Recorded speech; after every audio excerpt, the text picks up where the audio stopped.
The sky tonight is not empty. It never has been. Long before the first wire was strung between two poles, long before the first filament began to glow inside a glass envelope, something was already present in the air above every place where human beings ever lived. Not visible, not audible, but there. Constant, measurable. A field of electrical tension suspended between the Earth's surface and the very edge of space, cycling and recharging and renewing itself every second of every day, across every century of human history without interruption, without asking permission, without ever being invited. We were taught that electricity was a discovery, that somewhere in the 18th century, a man with a key and a kite pulled lightning from the clouds and changed everything. That before that moment, the world was dark in more ways than one. That the ancients, for all their building and their believing, had no relationship with the invisible force that now runs through the walls of every room you have ever slept in. This is the version of history that comes standard, comfortable, contained. But here is the question that version never stops to ask. If the electric sky has existed since the formation of this planet, and it has, long before any living thing raised its head toward it, then why do we assume that no civilization, across 5,000 years of careful sky watching, ever noticed it? And why do we assume that noticing was the limit of what they could do? The facts are not in dispute. The Earth carries a net negative charge at its surface.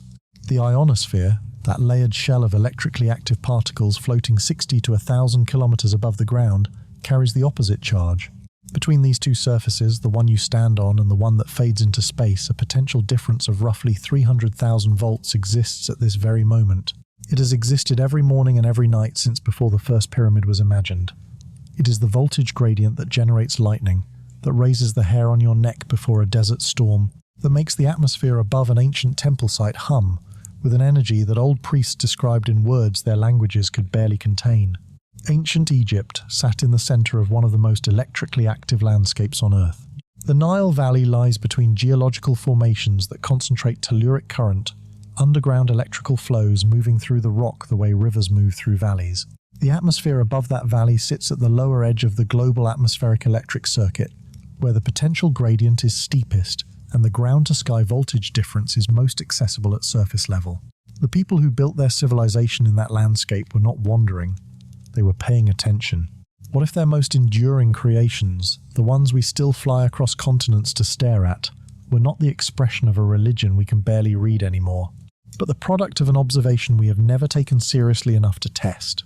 What if the tall, pointed, precisely built stone needles they raised across their landscape, aligned to the stars and capped in conducting metal, were not symbols of power but instruments of it? Electricity was not invented. It was waiting. The question this documentary is asking is very simple, and it has no comfortable answer yet. Were the builders of the ancient world waiting with it? Close your eyes for a moment and try to forget everything you know about what an obelisk is.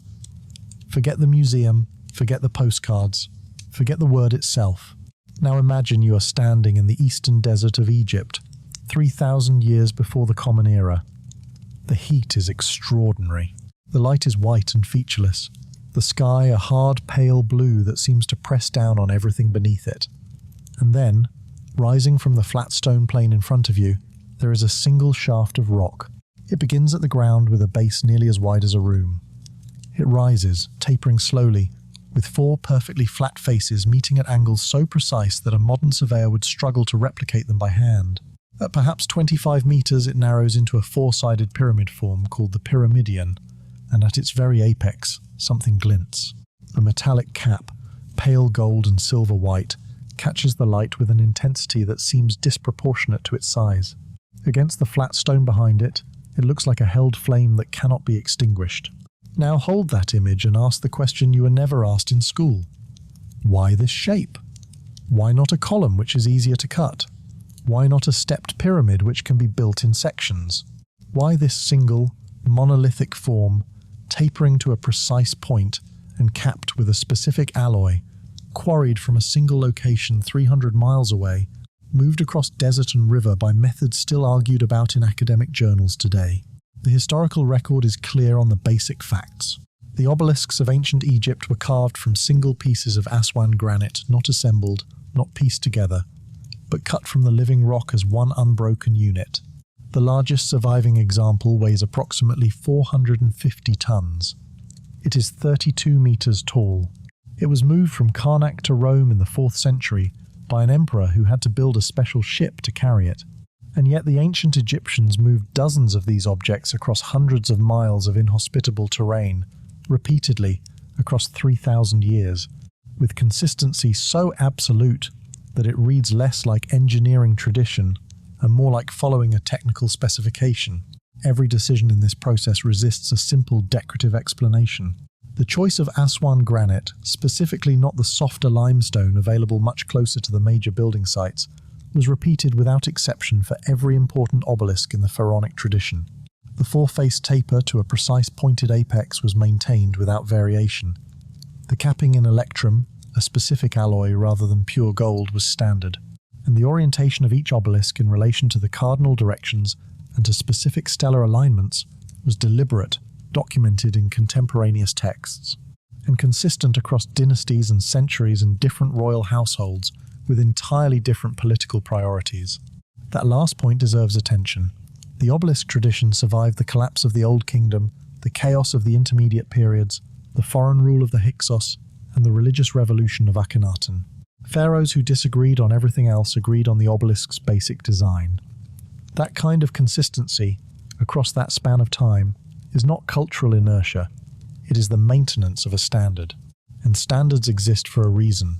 Something about these stones was too important to get wrong. Something about the material, the shape, the metal, the placement, some combination of elements that the people who built them understood and that we, looking at the finished product from a distance of 5 millennia, have mistaken for art. The pattern exists. The question is what the pattern was for. For 5,000 years, the world has had a story about obelisks. They were solar symbols raised to honor Ra and mark the pharaoh's connection to divine power. They were political monuments, expressions of a ruler's greatness cast in indestructible stone. They were objects of reverence, carefully aligned to the heavens, their shadows marking time across the plazas of the greatest cities the ancient world produced. All of this is real. All of this is documented. And all of this may be, in the most precise way imaginable, entirely secondary. Think about how a cathedral works. The stained glass is there to teach scripture. The bells call the faithful to prayer. The height of the nave is designed to inspire awe. All of these are real functions, documented and intentional. But a cathedral is also a building. It shelters from rain. It holds heat. It stands against wind. The symbolic and the practical exist in the same object at the same time. Now imagine a future civilization that understands the stained glass and the bells, but has never thought to ask whether the building also has a foundation. That is roughly our position with obelisks. The academic study of these structures has been conducted almost entirely through the lens of religious history, political symbolism, and architectural achievement. These are legitimate lenses. They have produced valuable knowledge. But there is a fourth lens that no funded research program has ever applied with any seriousness. Electrical engineering, not because the idea has been considered and rejected, because it has not been considered at all. This is not a conspiracy. It is something more ordinary and, in some ways, more troubling. When a field of inquiry develops inside a single interpretive framework, and Egyptology has, for over a century, operated inside a framework that treats ancient peoples as symbolically sophisticated but technologically limited, it stops asking certain questions. The way germ theory did not exist before Semmelweis was not a failure of intelligence. It was a failure of framework. The doctors who rejected hand-washing were not stupid. They simply had no conceptual space in which that question could arise as meaningful. The information gathered in this film comes from piezoelectric physics, atmospheric science, archaeoacoustic research, ancient inscriptions read not as poetry but as technical documentation, and material science analysis of the specific stones and alloys the ancient builders used. None of these disciplines, working alone, arrived at this question.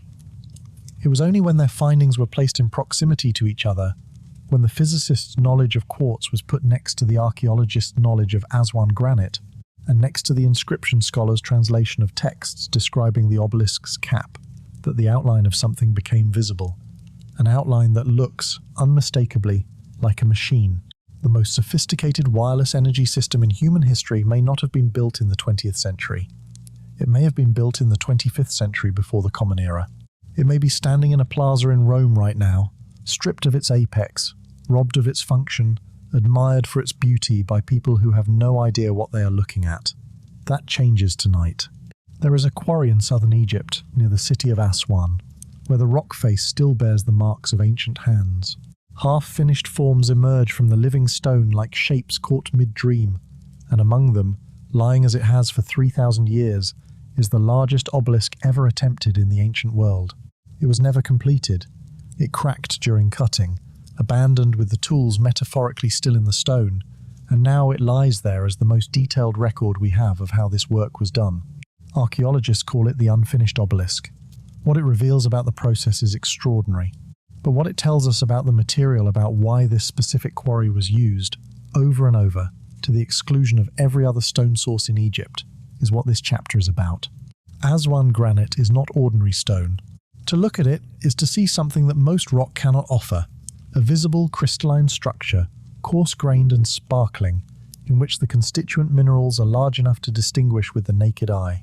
The pink or grey matrix is composed primarily of feldspar and quartz, with biotite mica distributed throughout. It is heavy, dense, and extraordinarily hard, which is part of the reason quarrying it was such an immense undertaking. But hardness and density, while impressive, do not explain why a civilization would travel 300 miles to retrieve a specific stone when softer, closer alternatives existed in abundance. The explanation that changes everything lies inside those visible crystals.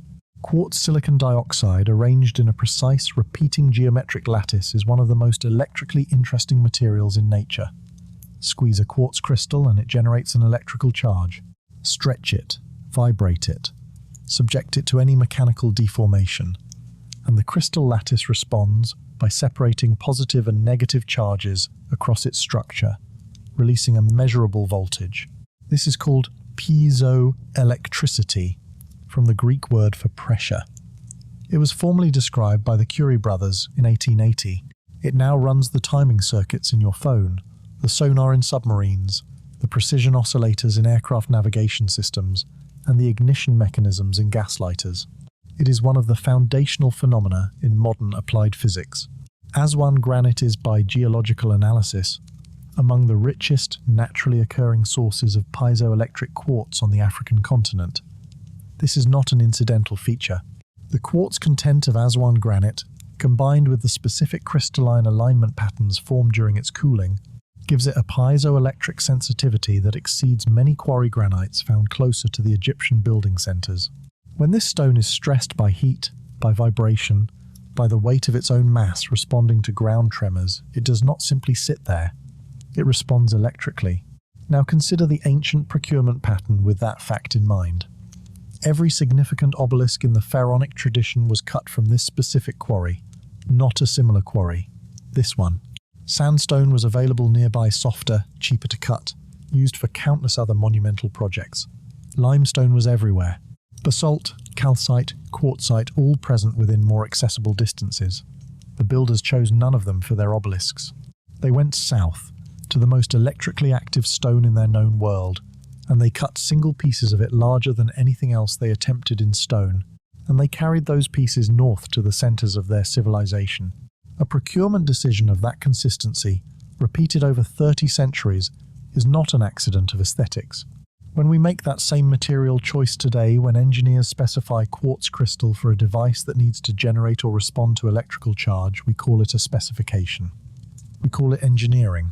The ancient Egyptians had no word that translates directly to piezoelectric transducer, but the decision they made, 300 miles from home, in the most electrically active granite deposit available to them, suggests that whatever word they used, they understood what the material did. The obelisk, viewed through this lens, begins to look less like a monument and more like a component. A component selected with extraordinary care from a source chosen for its electrical properties to serve a function that has been hiding inside the obvious answer for 5,000 years. A lightning rod is one of the simplest electrical devices ever invented. It is a pointed metal conductor mounted at the top of a structure, connected by a wire to the ground. When the atmospheric electric field builds toward discharge, the rod concentrates that field at its tip, initiates a conducting channel through the air, and safely carries the current into the Earth. The principle behind it requires almost no explanation. A sharp point in an electric field concentrates charge. The higher the point, the more accessible to the field. The more conductive the tip, the more efficiently the charge moves. Benjamin Franklin described this principle in 1752. It was considered a significant discovery. The ancient Egyptians built the same device at a scale Franklin never imagined, in a material Franklin never used, at locations chosen with a precision that had nothing to do with protecting buildings from storm damage, and they did it 3,000 years before Franklin was born. The shape of an obelisk is not arbitrary. Every dimension serves a purpose that becomes visible the moment you stop looking at it as architecture and start looking at it as physics. The square base provides a stable ground contact across a large surface area, maximizing the connection between the stone and the earth beneath. The four faces taper inward at identical angles, maintaining perfect axial symmetry, a form that creates no directional preference in its electrical behavior, collecting equally from all four compass directions. The height is extreme relative to the base width, projecting the apex as far as possible into the atmospheric charge gradient. And at the very top, the pyramidion, that four-sided, sharply pointed terminal form, is capped in electrum and designed to concentrate the electric field at the single highest point of the structure. This is the geometry of an antenna. More specifically, it is the geometry of a monopole antenna, a single vertical conductor rising from a ground plane designed to receive and transmit electromagnetic energy. The obelisk's height-to-base ratio, across the most significant examples, consistently approximates proportions that modern antenna engineers recognize as corresponding to specific resonant frequencies in the low electromagnetic spectrum. This is not a vague similarity. It is a structural correspondence that requires either coincidence at a scale that strains credulity or deliberate design according to principles that should not have existed. The concept of resonant geometry was not absent from the ancient world.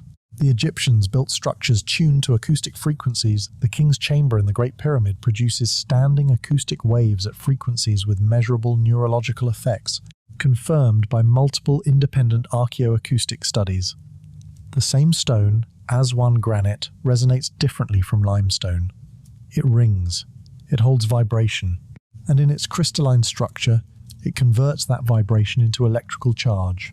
An obelisk made of this stone, shaped to resonate, placed in an environment where the ground vibrates with telluric current and the air hums with atmospheric electricity, is not passive. It is active in ways that conventional Egyptology has never had the framework to describe. There is a word in physics for a structure that converts environmental energy, heat, vibration, electromagnetic radiation into usable electrical output. The word is transducer.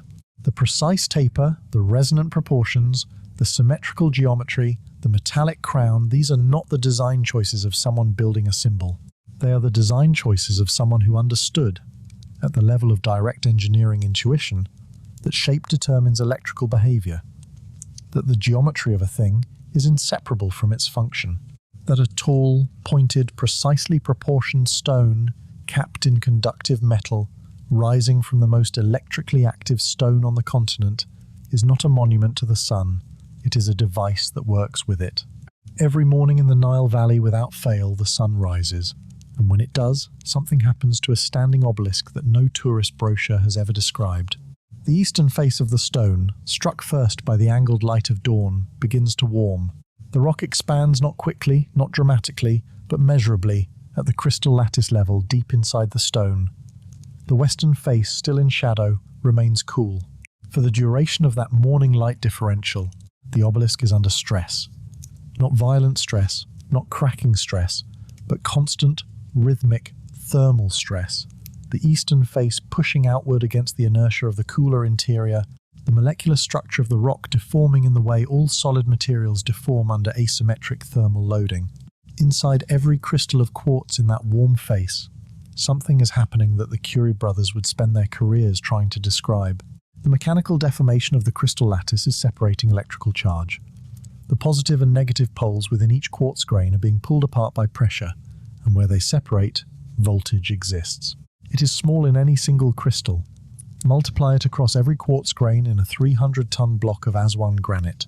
Add the west face cooling and contracting as the east face expands, creating a differential stress throughout the body of the stone. and the aggregate electrical generation is no longer trivial. This is not the only source of mechanical stress the obelisk experiences. The Nile Valley is seismically active. Low-intensity microseismic events, ground tremors too small to feel but constant in their presence, propagate through the granite floor of the valley and up into every stone structure anchored to it. In a material as quartz-rich as Aswan granite, these microtremors are continuously converted into electrical signal. Additionally, wind loading the force exerted on the obelisk's tall, narrow profile by the desert winds that scour the valley floor creates oscillating mechanical stress as the air forms alternating vortices on each side of the stone. These vortices apply rhythmic force at a frequency determined by wind speed and the stone's geometry. In a resonant structure, those rhythmic forces amplify. The stone begins, in the physics sense, to sing. What this means is that a standing obelisk in the Egyptian landscape is not static. It is a continuously active piezoelectric generator, driven by three independent energy sources: thermal cycling, seismic vibration, and wind-induced resonance, producing a slow, steady, accumulating electrical output that flows through the stone from the stressed interior toward the conductors at both ends, the electrum cap above and the ground connection below. The conventional understanding positions the obelisk as a passive object in its environment, a thing that stands still and accepts whatever meaning we project onto it. What the physics of its material, its shape, and its placement suggests is something opposite. The obelisk responds to its environment. It takes in the thermal energy of the desert sun, the seismic energy of the living earth, the kinetic energy of the moving air, and it converts all of it, through the piezoelectric properties of the quartz in its body, into electrical charge. Not hypothetically, not theoretically, quantifiably, through mechanisms that are experimentally reproducible with any sample of Aswan granite in any laboratory today. The stone does not just sit there. It works. And what it produces, a slow accumulation of charge across its body, moves upward toward the pointed, conducting apex, where the atmospheric electric field draws it further still, and the circuit between stone and sky begins to close. The material generates the charge. The shape channels it. The cap, as the next chapter will reveal, was the key to where it all went. There is a metal that exists in nature as an alloy, part gold, part silver, occurring naturally in riverbeds and rock formations in proportions that vary but tend, in the highest quality deposits, toward roughly 3 parts gold to 1 part silver. The ancient Egyptians called it jam. The Greeks called it electron, from which we eventually derived the word electricity itself. We call it electrum, and every obelisk that was ever completed in the pharaonic tradition was crowned with it. Electrum is not simply an ancient name for gold. It is a distinct substance with properties that set it apart from either of its constituent metals in ways that matter enormously for electrical function. The addition of silver to gold reduces the metal's resistance to high-frequency electrical current, making electrum, by the measure most relevant to atmospheric charge collection, a more efficient conductor than pure gold for certain electromagnetic frequencies.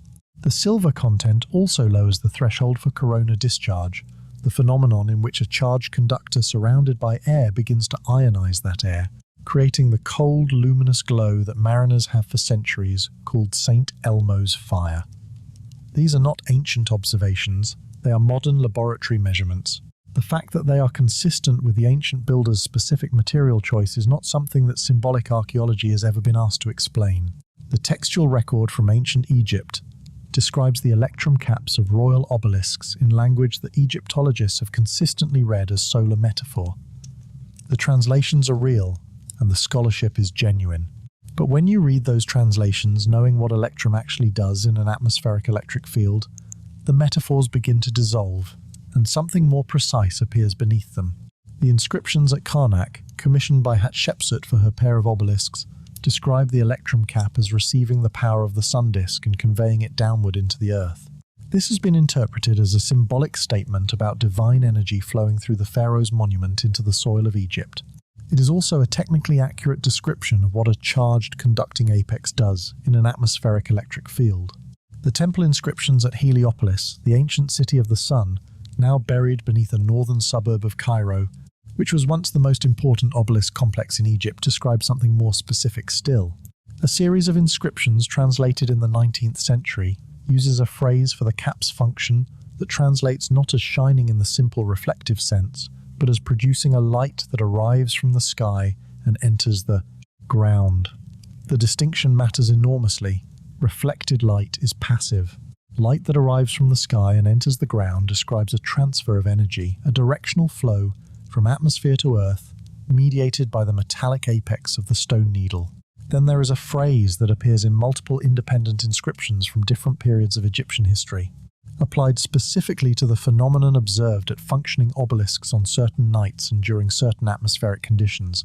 The phrase has been translated variously, but the most literal rendering is something close to the fire that does not burn or the cold flame of the needle. This is not a description of sunlight. Sunlight burns. Sunlight is warm to the touch. The fire that does not burn the cold, luminous, blue-white glow that appears at the apex of a highly charged conductor in a strong electric field is corona discharge. It is St. Elmo's fire. It is the precise phenomenon that electrical engineers observe today around high-voltage transmission equipment when the atmospheric conditions are right. The ancient priests saw this glow. They described it. They gave it a name and incorporated it into their understanding of what the obelisk was and what it did. And every scholar who has since read their description has looked at the words cold flame and thought, what a poetic image of the sun's power, when the more direct reading that someone observed an electromagnetic phenomenon and documented it accurately in the vocabulary available to them has been sitting in the same text, waiting for a reader who was also an electrical engineer. The Harris Papyrus is not a mysterious document.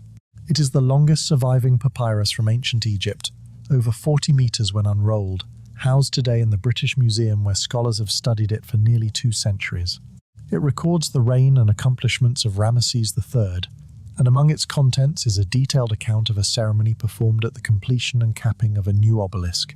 The account has been translated, published, and discussed. It has never been analysed for what it describes from an engineering standpoint. The ceremony is described as follows.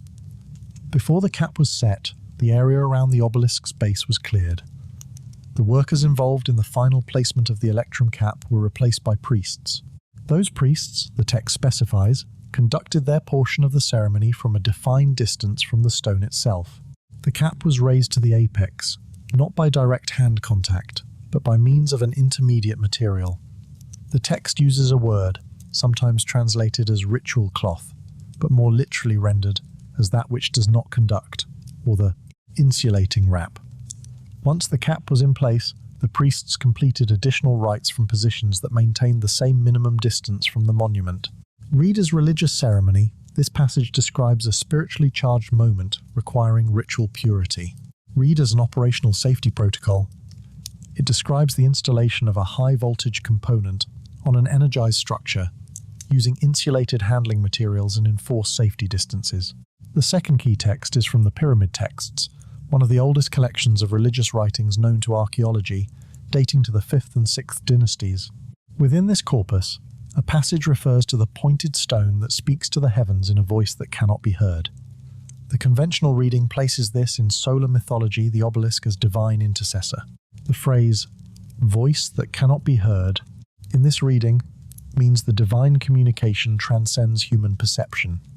An alternative reading, a voice that cannot be heard, is a signal in a frequency range outside the audible spectrum. An electromagnetic signal transmitted from a charged conducting apex into the atmospheric electric field makes no sound whatsoever. It is inaudible by definition, and it speaks directly to the sky. The third text is a fragment from the Palermo stone, one of the earliest surviving administrative records of the Egyptian state, which describes the completion of obelisks using a phrase translated as fires that burn cold upon the needles of the kings. This text has been dated to the 5th dynasty, roughly 4,500 years ago. The phrase fires that burn cold is either the most unusually specific metaphor in the entire ancient Egyptian textual corpus, or it is a record of observed corona discharge, a phenomenon that is cold to the touch, appears as a blue or white luminous glow, and occurs specifically at pointed conductive surfaces in strong electric fields. The Karnak inscription of Thutmose III provides the fourth and perhaps most direct statement of all. It describes the electrum cap as the receiver of the sun disk's power, transferring it into the earth below. And elsewhere in the same inscription, the stone that feeds the land beneath, not symbol, not metaphor, not poetry, a receiver, a transfer, a feeding of the land.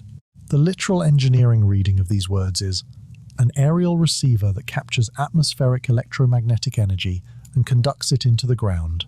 That is a sentence you could write on a technical specification sheet today. The ancient Egyptians wrote it on a temple wall.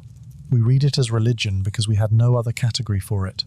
Of the approximately 30 intact ancient obelisks that survive above ground today, not a single one retains its original electrum cap. This fact is presented in Egyptological literature as a natural consequence of looting the precious metal was taken, melted, and spent, as precious metal throughout history has always been. It is a reasonable hypothesis. It also fails to hold up against even casual scrutiny. Consider the scale of documented ancient looting. The robbing of royal tombs is one of the most thoroughly documented phenomena in Egyptian history. Archaeologists have papyri recording the trials of tomb robbers. They have inventories of missing objects. They have the empty sarcophagi and stripped walls of 100 royal burials to testify to the appetite for gold in the ancient world. But the specific melting of obelisk caps, objects that would have represented substantial quantities of high-purity gold-silver alloy, valuable to any metalworking culture, leaves almost no trace in this record. No confiscation accounts, no trial documents, no inventory of recovered or missing apex materials. For the most extensively documented culture of looting in ancient history, the obelisk caps disappeared without generating a single administrative record of their loss. The second problem concerns language. Several ancient Egyptian sources that describe the relocation or removal of obelisks use specific terminology that distinguishes between destruction and preservation. The word used in some accounts of cap removal does not mean taken for value. It means removed and kept. The word used for the fate of the base stone when an obelisk was dismantled is different. It means something closer to return to the ground. The caps and the stones were treated with fundamentally different vocabulary. The caps were apparently preserved, not melted. The third and most striking anomaly involves the Vatican obelisk. This monolith was transported from Heliopolis to Rome in 37 AD under the Emperor Caligula, in one of the most well-documented logistical operations of the ancient world. Contemporary Roman records of the arrival and placement of the obelisk are detailed and proud. They make no mention of a cap.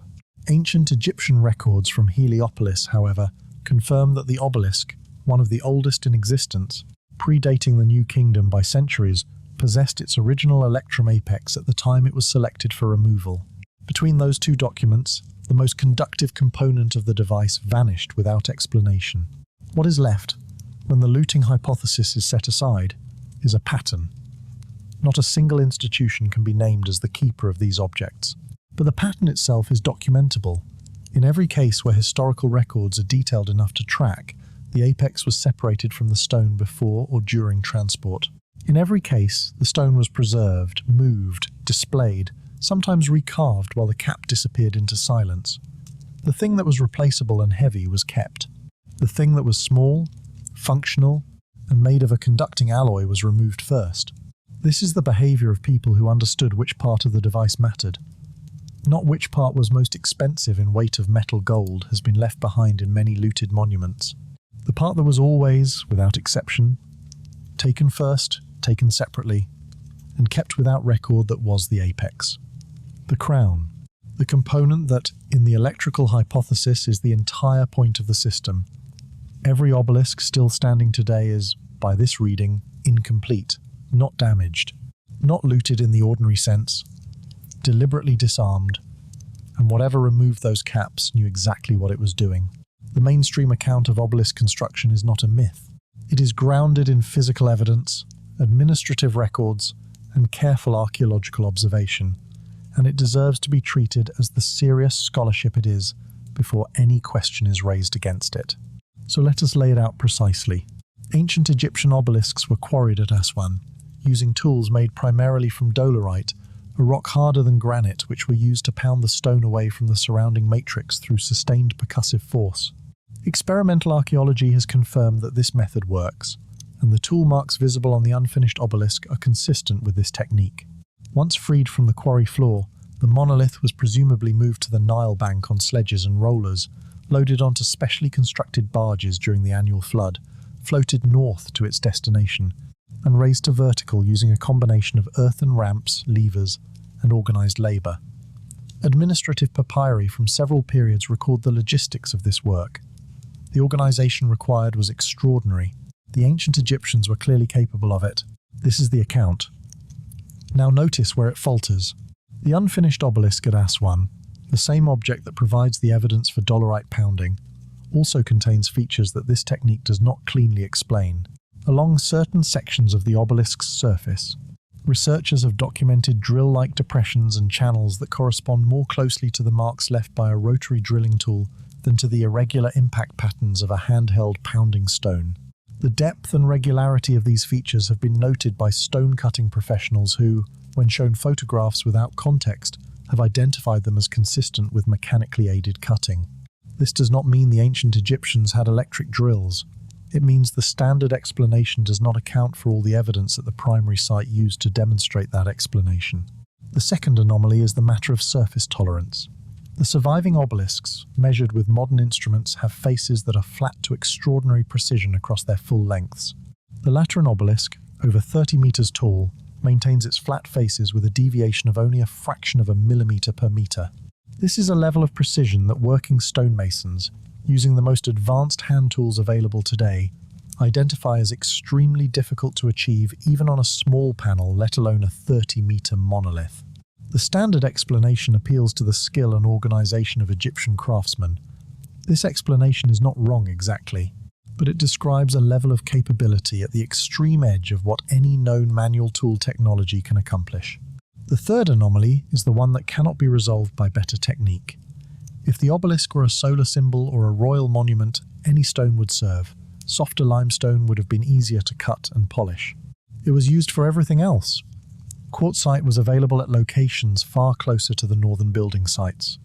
The repeated, exclusive, 3,000-year sourcing of Aswan granite, the specific material that happens to be the most piezoelectrically active natural stone in the region, is not explained by symbolic preference. Symbolism works with the available material. Engineering requires the right one. A tradition of construction that persists, without exception, across every change of ruler and religion and political circumstance for 3 millennia. That tradition is maintained by people who cannot change the specification without losing the function. The official story tells us how the obelisks were built. It has never been asked why the material selection was so non-negotiably specific. That question points somewhere the official story does not go. There are 4 engineering principles embedded in the design of ancient Egyptian obelisks that the ancient Egyptians, according to our standard history, had no formal knowledge of. They are not vague similarities. They are specific, quantifiable correspondences between the design decisions made by ancient builders and the technical requirements described by modern electromagnetic engineering. The first concerns height-to-base ratio. The proportions of the most significant obelisks in the pharaonic tradition cluster around a specific relationship between their height and their base width. This ratio corresponds, in modern antenna engineering, to the proportions associated with efficient radiation and reception of signals in the extremely low frequency range. The frequency band below 300 Hz that includes the Schumann resonances, the natural electromagnetic oscillations of the Earth ionosphere system. This is not a property of monuments or art or architecture. It is a property of antennas. The ancient Egyptians built their obelisks to these proportions repeatedly. Modern antenna engineers derive the same proportions from electromagnetic first principles. The convergence requires explanation. The second concerns material selection and piezoelectricity. The Curie brothers described piezoelectricity in 1880. The systematic exploitation of quartz crystal piezoelectricity for precision timekeeping, signal generation, and mechanical sensing is a 20th century technology. The ancient Egyptians built their obelisks exclusively from a granite with one of the highest natural quartz densities in their accessible geology, not from limestone, not from quartzite formations closer to the building sites, not from basalt or sandstone or any other stone type they demonstrably knew how to work. Either this sourcing decision is the longest-running coincidence in architectural history, or the builders understood, empirically, if not theoretically, that this specific stone did something that other stones did not. The third concerns capstone alloy selection. Electrum, the gold-silver alloy used for every original obelisk cap, is not the most symbolically prestigious metal the ancient Egyptians had access to. Pure gold was more closely associated with divine power in their cosmological system and was used for more decorative applications in the same period. If the cap were purely symbolic, pure gold would have been the logical choice. Instead, the builders consistently used electrum, which contains silver. The addition of silver to gold creates an alloy with lower electrical resistance at high frequencies than pure gold, a property measurable only through modern electromagnetic testing. The ancient Egyptians had no electromagnetic testing equipment. They had, apparently, empirical observation of which alloy performed better as a charge collector, and they standardized on that alloy without deviation. The fourth concerns orientation. The major obelisks of the pharaonic tradition are oriented according to a principle that has been thoroughly documented as astronomical. They align to specific stars, to solstice and equinox solar positions, to compass directions with extraordinary precision. What has not been examined is the relationship between their orientation and the local direction of the geomagnetic field. The Earth's magnetic field, which determines the behavior of electromagnetic ground waves, runs at a specific angle to geographic north that varies by location. In the Nile Valley, the angular difference between geographic north and magnetic north is measurable and consistent. When the orientation of major obelisks is mapped against the local magnetic declination rather than against geographic cardinal directions, a significant portion of the apparent alignment anomalies resolve into consistent relationships with the local magnetic field. This is the difference between an object oriented to catch the sunrise and an object oriented to maximize its interface with electromagnetic ground propagation. None of these four properties, antenna proportionality, piezoelectric material selection, high-frequency alloy optimization, electromagnetic orientation, was formally described by any civilization until the 19th or 20th century. The ancient Egyptians embedded all four in their most important monolithic structures with a precision and consistency that repeated across 30 centuries. The simplest explanation for a pattern this coherent and this persistent is not coincidence. It is knowledge. Knowledge we have not yet given them credit for. The Library of Alexandria was not destroyed in a single fire on a single night. That version of events, vivid as it is, compresses centuries of selective erasure into a single dramatic moment. The reality was slower and more deliberate. The library and its associated research institutions were damaged, defunded, burned in parts, rebuilt, restricted, and ultimately dismantled through a series of events spread across roughly 600 years. What matters for this investigation is not the burning itself, but the pattern of what was burned. Ancient sources that survive from Alexandria's later period describe specific categories of text that were targeted for removal or destruction by the authorities of successive eras. Texts on the secret arts of natural philosophy, texts describing the animating forces hidden within stone, and texts categorized in library records as belonging to the tradition of the knowledge of the first builders. These descriptions are not specific enough to draw firm conclusions from, and the available translations are contested in their details. But the consistent targeting of technical texts as distinct from literary, philosophical, or religious texts which were more freely preserved is a pattern that multiple historians of ancient knowledge have noted across the various episodes of Alexandrian destruction. The Akhenaten interlude is a different and more documented story. During the reign of Akhenaten in the 14th century BCE, a period of approximately 17 years in which Egypt's state religion was forcibly redirected toward a single solar deity, the Aten, something specific happened to the obelisk tradition. Several obelisks at major temple complexes were defaced, having their inscriptions removed and replaced. At other sites, obelisks were removed from their original positions and relocated, with the locations of their apex components recorded in a separate administrative category from the records of the moved stones. After Akhenaten's death, the reaction was swift. His successor dismantled his capital, reversed his religious reforms, and ordered the destruction of his records with a thoroughness that left Egyptologists unable to reconstruct the full Aten period until modern archaeology recovered its traces in rubble and foundation deposits. The specific intensity of that erasure suggests that what was being suppressed was not simply an unpopular theology, but something whose continued existence was felt to be dangerous. The third episode is perhaps the most specific. When the Christian emperor Constantius II ordered the removal of the great obelisk from Karnak to Rome in 357 AD, the administrative records of that operation include a directive specifying that the vital crown of the monument was to be handled by designated personnel who had received specific instruction and transported separately from the main stone according to procedures described in an appended document. That appended document does not survive. The directive, however, is clear on one point. The apex was not treated as a piece of metal to be separately inventoried for its value. It was treated as an object requiring specific procedural knowledge to handle. Precious metal does not require special training to move. Energetically active components do. 3 separate historical episodes, 3 separate civilizations and institutional authorities, 3 instances of the same behavior. Preserve the stone, handle the apex differently, destroy or restrict the technical documentation. No single one of these events is conclusive in isolation. Together, they describe a pattern, not the pattern of people who failed to understand what they were handling, but the pattern of people who understood it well enough to know that the text and the apex were the 2 things that could not be allowed to travel together. The mystery does not belong to Egypt alone.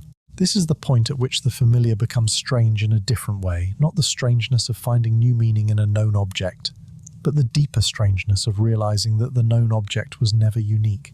The obelisk form, or forms so similar to it that the physical differences are essentially academic, appears across the ancient world with a consistency that demands either a common origin or a common discovery.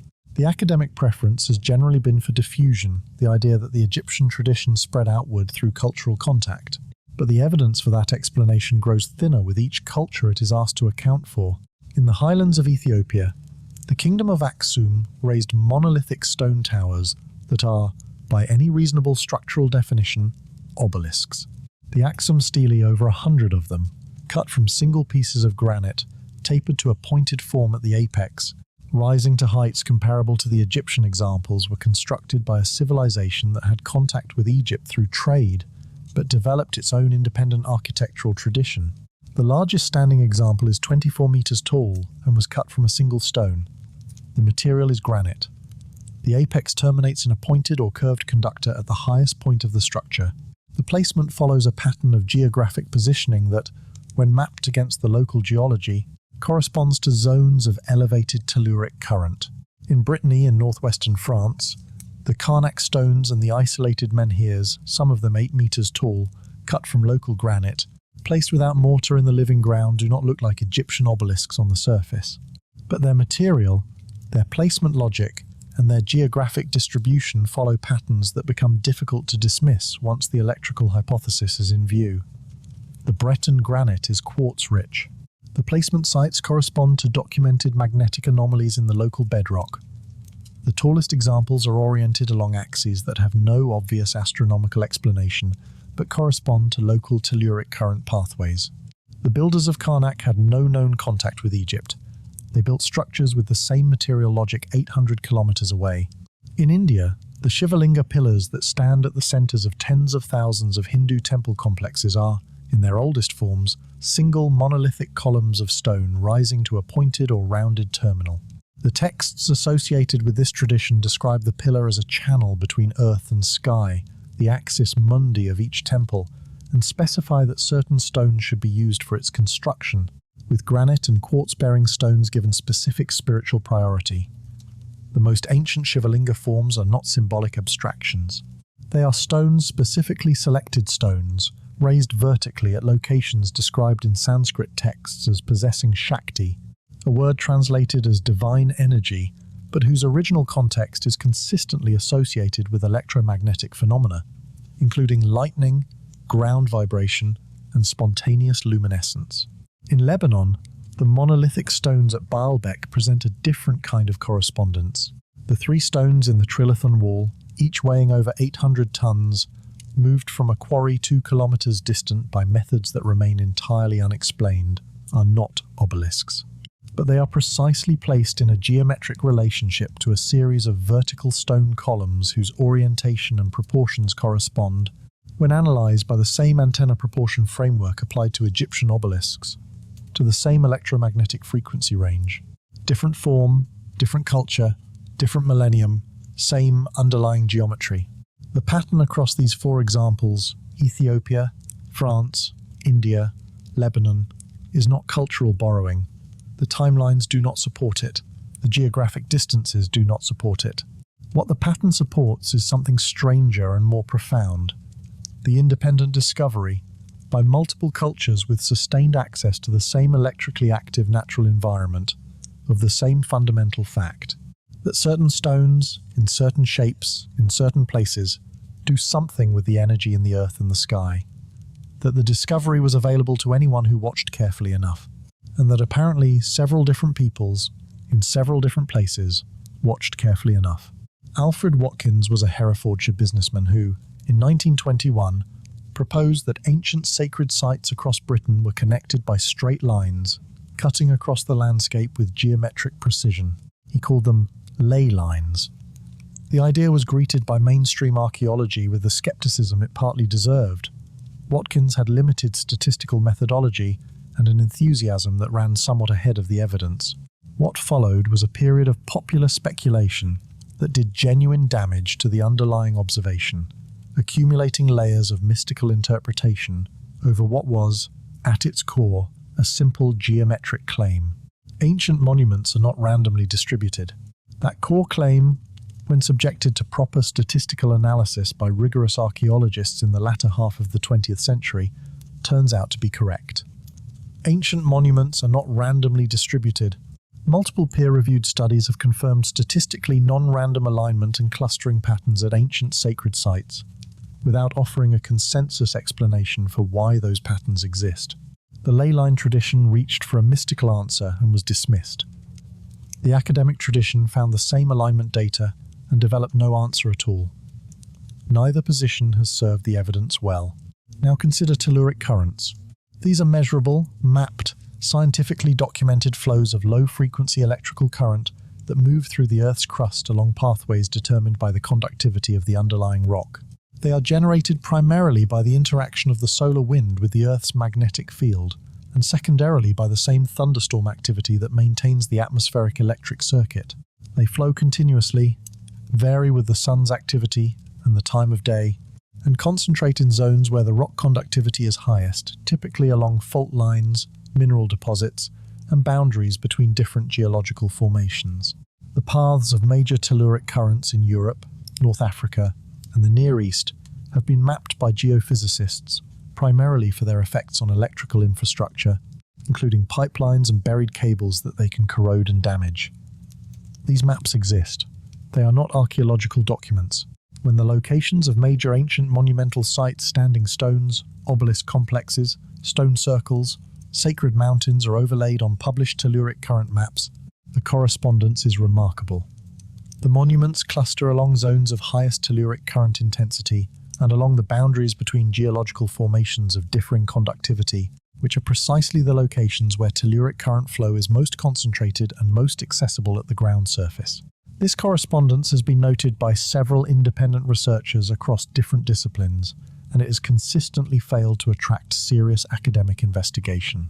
The reasons are partly institutional and partly methodological, establishing a causal rather than a correlational relationship between monument placement and telluric current requires a research program crossing archaeology, geology, and electromagnetic engineering simultaneously, a combination that no single academic department is organized to fund. But the data is there, and it is specific enough to support a testable hypothesis. If ancient builders were placing their electrically active stone structures in locations chosen for elevated telluric current conductivity, because those locations maximize the ground connection component of the atmospheric energy circuit, then the monument distribution pattern observed today is exactly the pattern that hypothesis predicts. Sites of elevated telluric current density, sites at geological boundaries, sites where the ground is most responsive to the sky.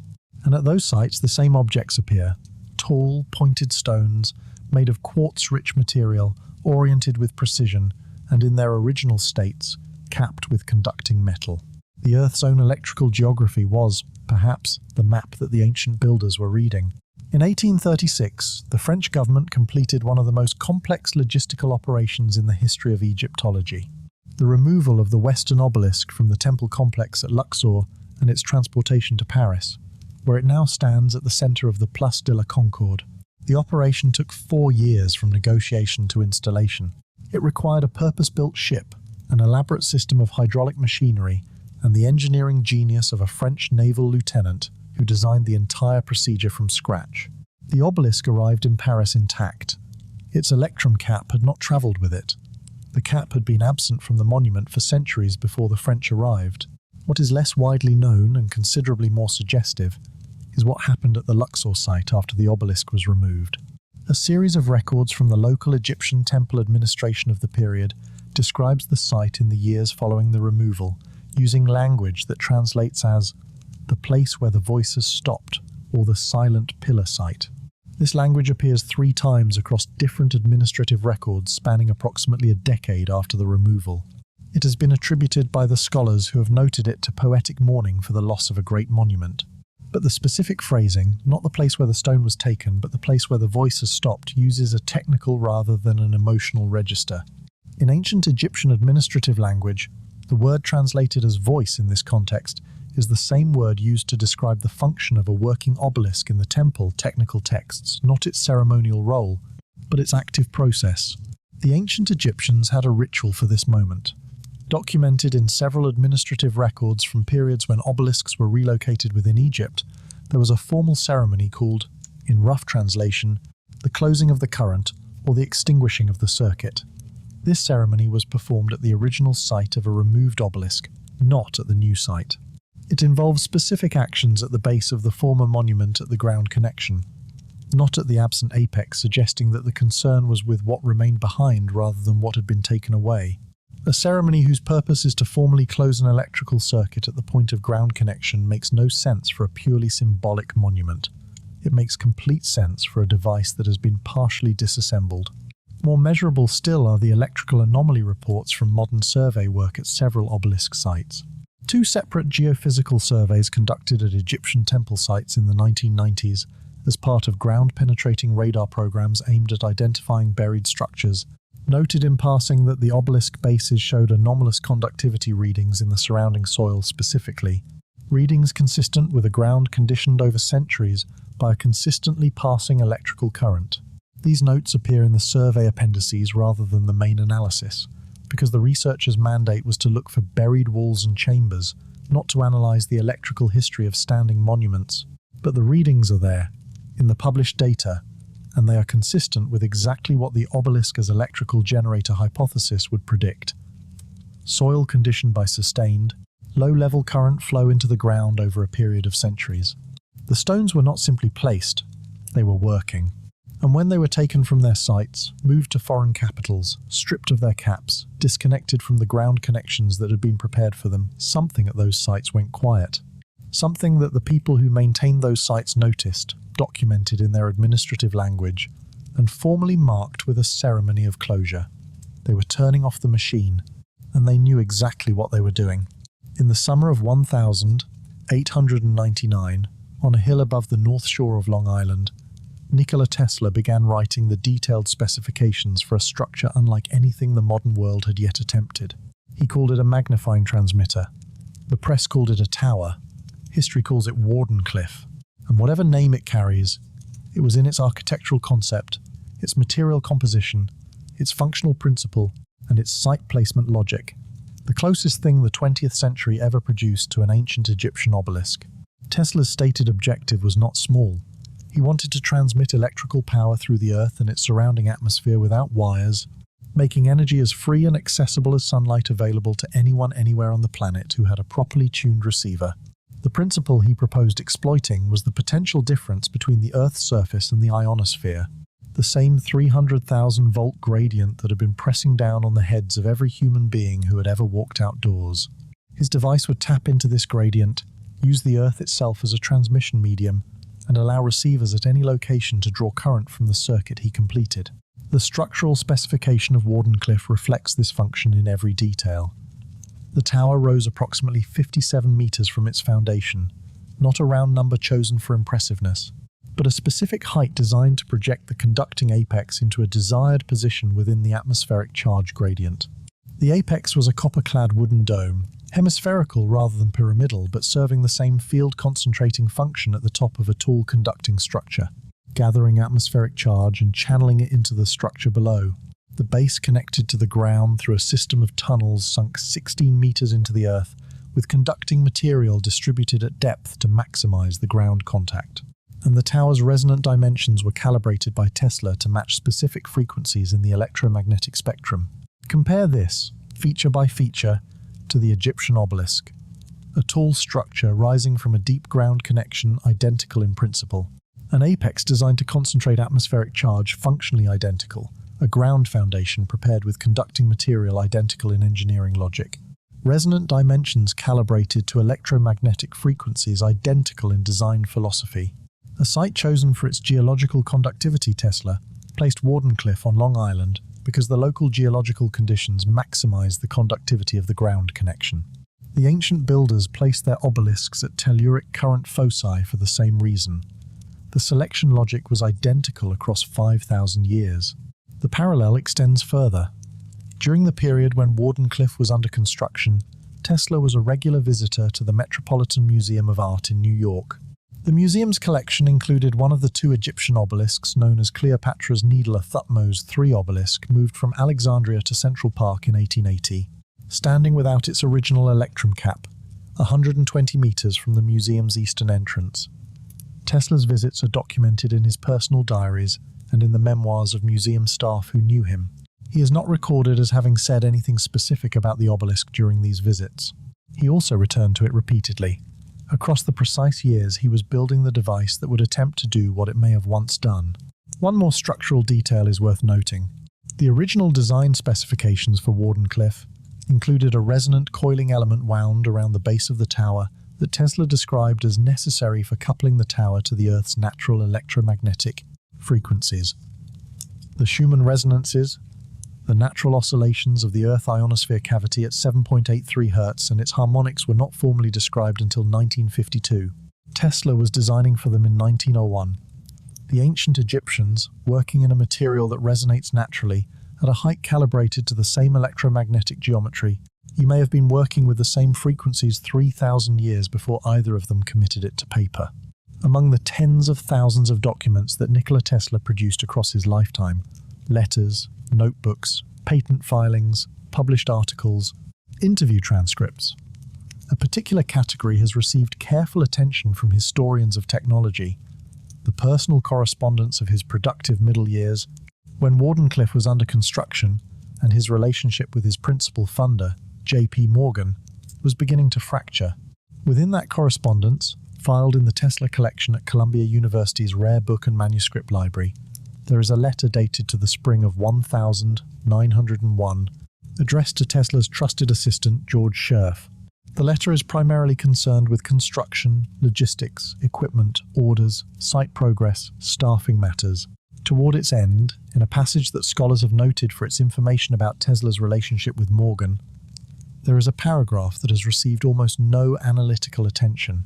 Tesla writes, in paraphrase, that the ancient builders of Egypt appeared to have possessed a practical understanding of the atmospheric potential that modern science was only beginning to recover, and that the principles he was attempting to apply at Wardenclyffe were not, in his estimation, original discoveries but restorations of a knowledge that had existed in the world before. This is not an offhand comment.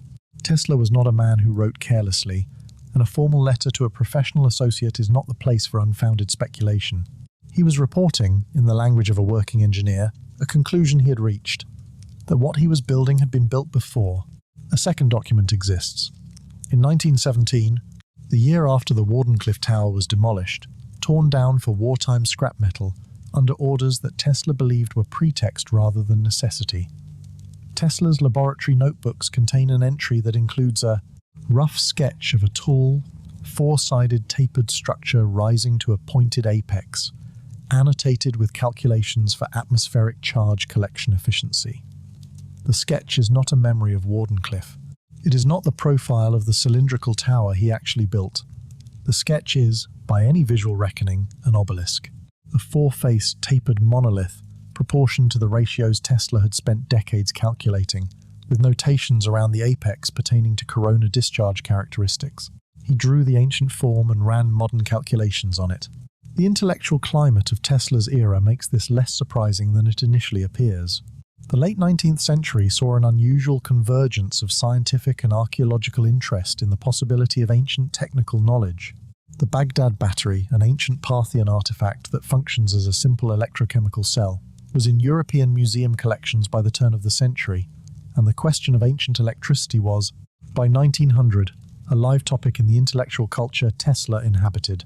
Augustus Le Plongeon was publishing translations of Mesoamerican texts that he argued described acoustic and electrical technology in the same decades Tesla was developing alternating current. The investigation of ancient technical knowledge was not fringe science in Tesla's era. It was a serious intellectual current that attracted serious researchers. Tesla was not the only technically capable person in his era who suspected that the ancient world had understood something modern science was reinventing. He was the most capable, and the device he designed independently, from electromagnetic first principles to harvest free energy from the atmospheric electric field, was in its essential architecture, its material logic, and its functional principle the same device that may have been operating in the Egyptian desert for 3,000 years. The fact that he believed this himself, and recorded that belief in a letter and in a notebook sketch that have sat in an archive for over a century, is not a small thing. The demolition of the Wardenclyffe Tower in 1917 is officially a wartime story. The United States had entered the First World War. Metal was needed. Tesla's tower, standing unfinished on its Long Island hilltop after years of funding difficulties, he was ordered demolished by its then owner. The structure had been foreclosed upon, and its steel was sold for scrap. The transaction was legal, the wartime metal shortage was real, and the story has been told as the unremarkable end of an impractical dream. What the standard account omits is a question of sequence. The full Wardenclyffe structure consisted of two primary components: the copper-sheathed dome at the apex of the tower and the steel lattice framework of the tower itself. The demolition records, cross-referenced against the timeline of the foreclosure proceedings, indicate that the conducting apex, the dome, the component that performed the field concentration function at the top of the structure, was removed before the formal demolition order was issued. The removal of the apex preceded the demolition of the tower by a period of several months. The apex and the tower were handled separately. The apex, as the most immediately functional component, came down first. The same sequence observed with obelisk caps in the ancient world. Apex first, structure second. It is important to be clear about what this parallel does and does not suggest. It does not suggest that the same institution or the same coordinated conspiracy that removed obelisk caps in the ancient world also ordered the demolition of Wardenclyffe. There is no evidence for that claim, and it would be irresponsible to make it.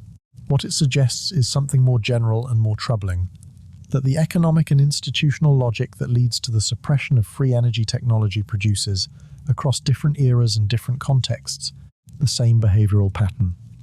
The conducting apex is the first thing to go. The structure that held it up is what gets preserved as a curiosity, as a ruin, as a historical artifact. The functional heart disappears.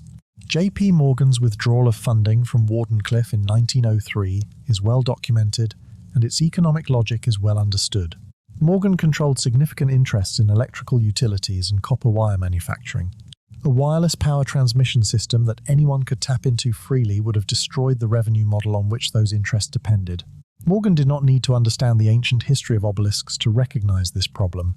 The economic threat was sufficient, but the result was identical to the result of every ancient instance of obelisk cap removal. A device designed to make energy freely available was disarmed, not by destroying it entirely, but by removing the one component that made it active. 5,000 years of the same decision. The form is preserved, the monuments stand, but the part that makes the system work, the conductive interface between the stone and the sky, that part is taken. It is taken first.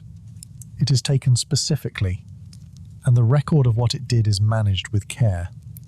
This film is not arguing that history is controlled by a single hidden hand.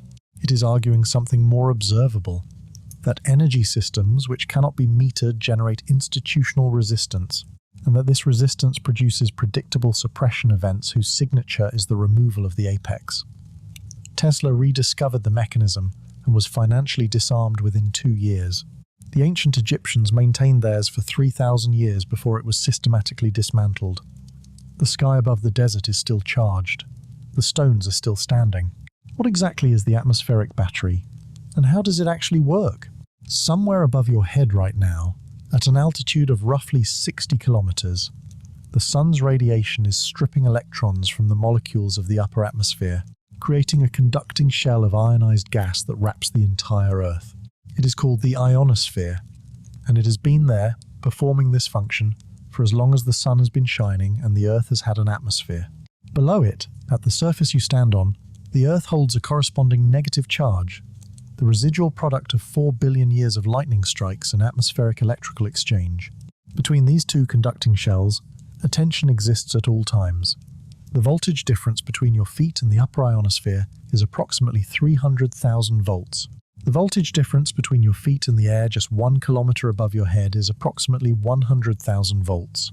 This gradient, this steady, measurable, continuous potential difference is one of the foundational facts of atmospheric physics. This is not exotic science. It is in the standard university physics curriculum. It is described in textbooks used to train meteorologists, atmospheric physicists, and electrical engineers. The global atmospheric electrical circuit is as well understood as the water cycle, as measurable as barometric pressure, as real as gravity, and it has never, at any point in human history, switched off. It was operating when the first obelisk was quarried. It is operating right now.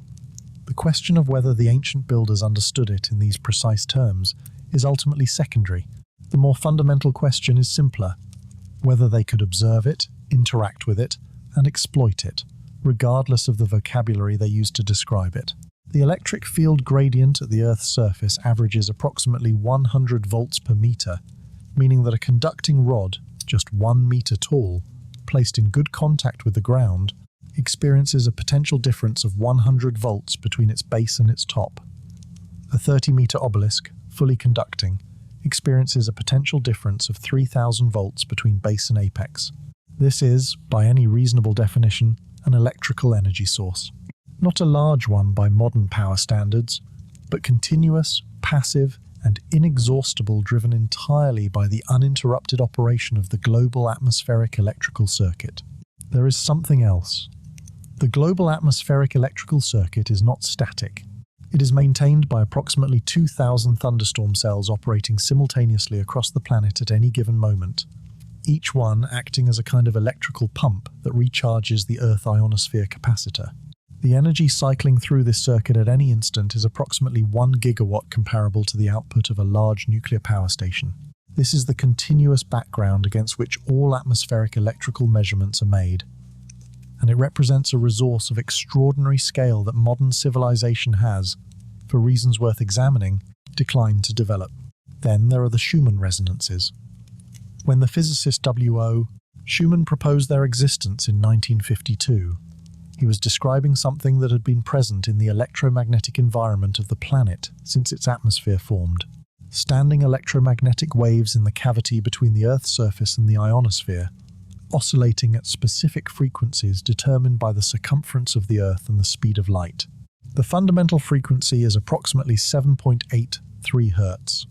Its harmonics fall at roughly 14.3, 20.8, 27.3, and 33.8 Hz. These frequencies are not arbitrary.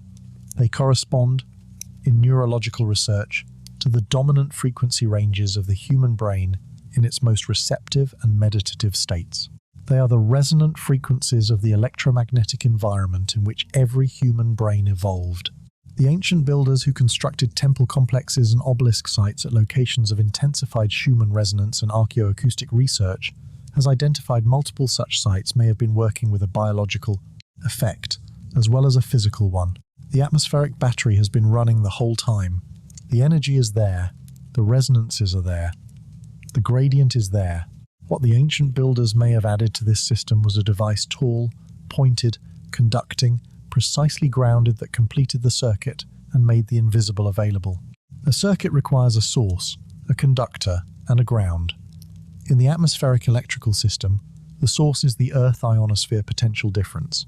The ground, in the technical sense, is the Earth's surface, the vast conducting body that holds the negative charge and accepts current from above. The conductor, the element that completes the path between source and ground, is the element that must be introduced. In a lightning bolt, it is a channel of ionized air formed spontaneously during storm conditions.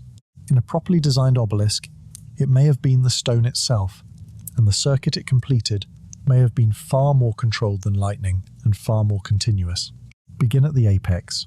The electrum cap, a sharp pyramidion of gold-silver alloy at the highest point of the structure, projecting into the atmospheric charge gradient, is in precisely the position to undergo corona discharge under the right atmospheric conditions.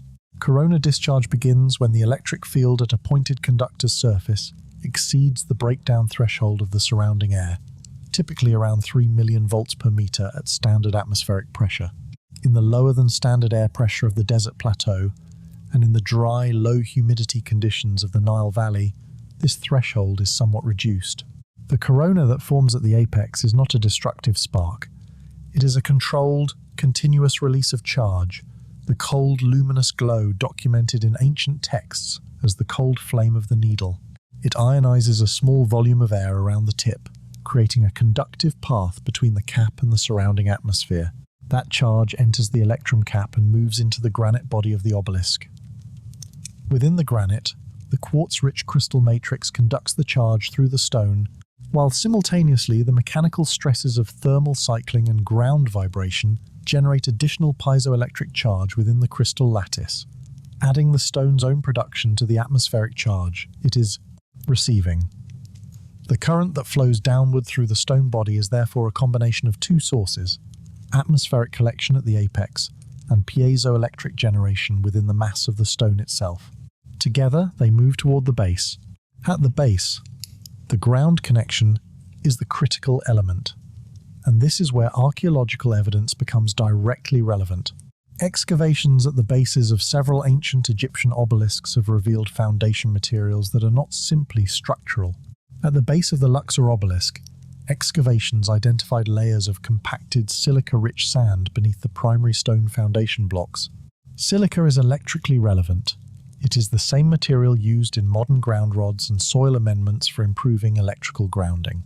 More significantly, a recent archaeological investigation at the site of a newly discovered obelisk base at Heliopolis found, in the immediate foundation layer, copper sheeting and a mixture of quartz aggregate that, analysed without archaeological preconceptions, would be described without hesitation as a prepared ground plane, an engineered interface designed to maximise the electrical conductivity between the base of the stone and the surrounding soil. The complete circuit, as the physical and archaeological evidence describes it, runs like this. Atmospheric charge collected at the electrum apex, conducted through the granite body where it combines with piezoelectric generation from the stone's own responses to its environment, and discharged into the ground through a carefully prepared conductive foundation. The system requires no external energy source. It requires no operator. It runs continuously, driven by the sun that heats the stone each morning, the earth that vibrates beneath it at all hours, the wind that loads and releases its tall profile, and the atmospheric gradient that has never stopped pressing its charge downward. The source is the sky, the generator is the stone, the ground is the earth, and the device that connects them has been standing in the open air for 5,000 years. The experiments that most directly support the obelisk electrical hypothesis were not designed to test it. They were conducted for other purposes: atmospheric physics surveys, archaeoacoustic investigations, material science studies, and they produced results relevant to this framework almost incidentally, noted in footnotes and appendix data rather than in primary findings. That incidental quality is itself significant. These are results that researchers did not have a reason to manufacture and had no particular incentive to emphasize. They are simply what the instruments measured. The first set of findings comes from the Princeton Engineering Anomalies Research Program, directed by Dr. Robert Jahn from 1979 to 2007. Among the program's published work is a study of electromagnetic environment measurements taken at several ancient stone monument sites, including locations in Britain and the Near East. The study found statistically significant anomalies in local electromagnetic field readings at monument sites compared to control locations in the surrounding landscape. The anomalies were concentrated specifically around the bases and along the vertical axes of standing stone structures, and they were consistent with the type of charge concentration expected from grounded conducting structures in an atmospheric electric field. The study was published in a peer-reviewed journal in 1995. It was noted briefly in the archaeoacoustics literature and then largely ignored. The second finding is more directly relevant. In 2011, Italian geophysicist Pier Paolo Ceni published results from a material study of granite monolith samples collected at several European megalithic sites. Using precision piezoelectric measurement equipment, Ceni measured the charge output of quartz-rich granite samples in response to controlled mechanical stress inputs. The peak voltages measured generated by stress inputs comparable to those expected from low-level seismic activity and thermal cycling were significantly higher than prior estimates had suggested, and high enough to be relevant to practical charge accumulation in a structure of obelisk scale. The study was published in an Italian geophysics journal. It has not been cited in Egyptological literature. The third piece of evidence is the most dramatic and the most frustrating to evaluate. In 2003, a research team affiliated with the Russian Academy of Sciences conducted a field experiment at the Giza Plateau as part of a broader investigation into the electromagnetic environment of the site. The experiment involved the construction of a scale test column from Aswan granite, the same stone type used in ancient obelisks with a replica electrum cap placed at the apex. The column was approximately 3 meters tall.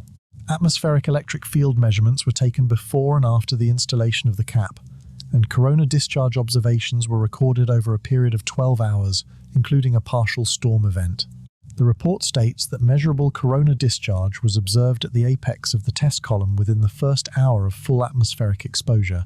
Discharge intensity increased during the period of elevated atmospheric field associated with the approaching storm. Current flow consistent with charge collection and ground conduction was measured at the base of the column throughout the observation period. The experiment's methodology section notes that the results were consistent across multiple trials conducted on different days and under different atmospheric conditions. This report exists. It is not classified and not secret. It has been cited in Russian-language publications on archaeophysics and referenced by at least one Western researcher who obtained a copy through academic exchange. It has not been peer-reviewed in Western science. It has not been replicated by a Western institution. It sits in the scientific record as a result that, if taken at face value, is among the most direct confirmations of the obelisk electrical hypothesis available. The ancient builders may have known exactly what they were doing with the granite, the shape, and the electrum. Someone in Moscow in 2003 built a small version of their device and watched it work. There is a pattern in the behavior of empires. When a new power rises to dominance over an older one, when Rome absorbs the Hellenistic world, when Byzantium inherits Rome, when Napoleon campaigns through Egypt, when Victorian Britain plants its flag across a quarter of the planet, there is a consistent impulse at work, alongside the violence and the administration. The impulse to take the stones, not the gold, not the administrative records, not the libraries, not the living scholars, the stones. The tall, pointed granite monuments that stood in the ceremonial centers of the conquered civilization, the obelisks. Rome collected 13 of them. This number requires contemplation, not 2 or 3 as architectural curiosities or trophies of conquest. 13. From a civilization that had been formally absorbed into the Roman system and whose religious and political traditions Rome had thoroughly catalogued. The effort involved in acquiring each one was extraordinary: specialized ships, massive engineering operations, years of logistical planning. The Roman emperors who pursued these acquisitions were not indulgent collectors. They were administrators of an empire built on rational calculation. They moved these objects because they had a reason. Roman administrative records of several acquisitions use specific language translated as describing the obelisks as instruments of tremendous power, a phrase read in dominant scholarship as rhetorical, meaning political or symbolic power. The Egyptian priests, who supervised several of these removals, are recorded in contemporaneous sources as expressing profound reluctance, not the diplomatic resistance of a conquered people watching their symbols removed, but the specific, documented resistance of practitioners who knew what their obelisks were for. The placement logic of these relocated obelisks is worth examining. In Rome, they were not scattered decoratively across the city. They were placed at specific, calculated positions at the centers of major public spaces, at the terminations of important urban axes, at the precise geographic centres of Rome's most important ceremonial venues. The obelisk, now in the Piazza del Popolo, was placed at the northern terminus of the road connecting Rome to its northern empire, making it the first significant monument a traveller arriving from the north would encounter. The obelisk in the Piazza Navona was placed at the centre of a space whose proportions, in the Bernini redesign of the 1650s, align precisely with the obelisk's own ground dimensions. In Constantinople, the obelisk raised by Theodosius in 390 AD was placed at the pivot point of the Hippodrome track, the geographical and ceremonial centre of the Byzantine capital. The same placement precision appears in the modern period. The Paris obelisk was positioned at the exact centre of the Place de la Concorde, only after extended engineering deliberation. Its final location was contested between several competing proposals, and the one chosen placed it at the geometric intersection of the two dominant axes of Paris, the east-west axis of the Champs-Élysées and the north-south axis running to the heart of the city. London's Cleopatra's Needle was placed on the Thames embankment at a location that, in the electromagnetic geography of the city, sits directly above the most electrically conductive substrate in central London, the alluvial gravel deposits of the ancient Thames floodplain. This placement was also debated extensively before the current site was chosen. New York's Cleopatra's Needle, in Central Park, was placed in a location on the east side of the park, on a bedrock outcrop, the Manhattan Schist, at a location geologists identify as a zone of elevated electromagnetic activity related to the local fault structure. The placement committee chose it over several other proposed sites, with a rationale recorded in public documents as relating to the natural suitability of the location. What natural suitability meant, precisely, the documents do not elaborate. The pattern is the same in every era, in every city. The people moving these stones chose their locations with care. They knew, even if only in an institutional memory they could no longer fully articulate, that where the stone stood mattered. The form was preserved. The placement logic, however dimly understood, was maintained, and the stones were placed, again and again, at the electrically and geomagnetically significant points of the cities that received them. In the centre of St. Peter's Square in Vatican City, rising from the focal point of Bernini's vast elliptical colonnade, there is an Egyptian obelisk that has been standing for nearly 2,000 years. It was cut from a single piece of Egyptian granite at a location archaeologists believe was Heliopolis, though it bears no inscriptions that identify its original site, a characteristic that itself raises questions, since nearly all significant obelisks bear the name of the pharaoh who erected them. It was transported to Rome in 37 AD under the Emperor Caligula, placed in the circus near the site of what would later become St. Peter's Basilica, and remained there for 15 centuries before Pope Sixtus V ordered its re-erection in the square in 1586.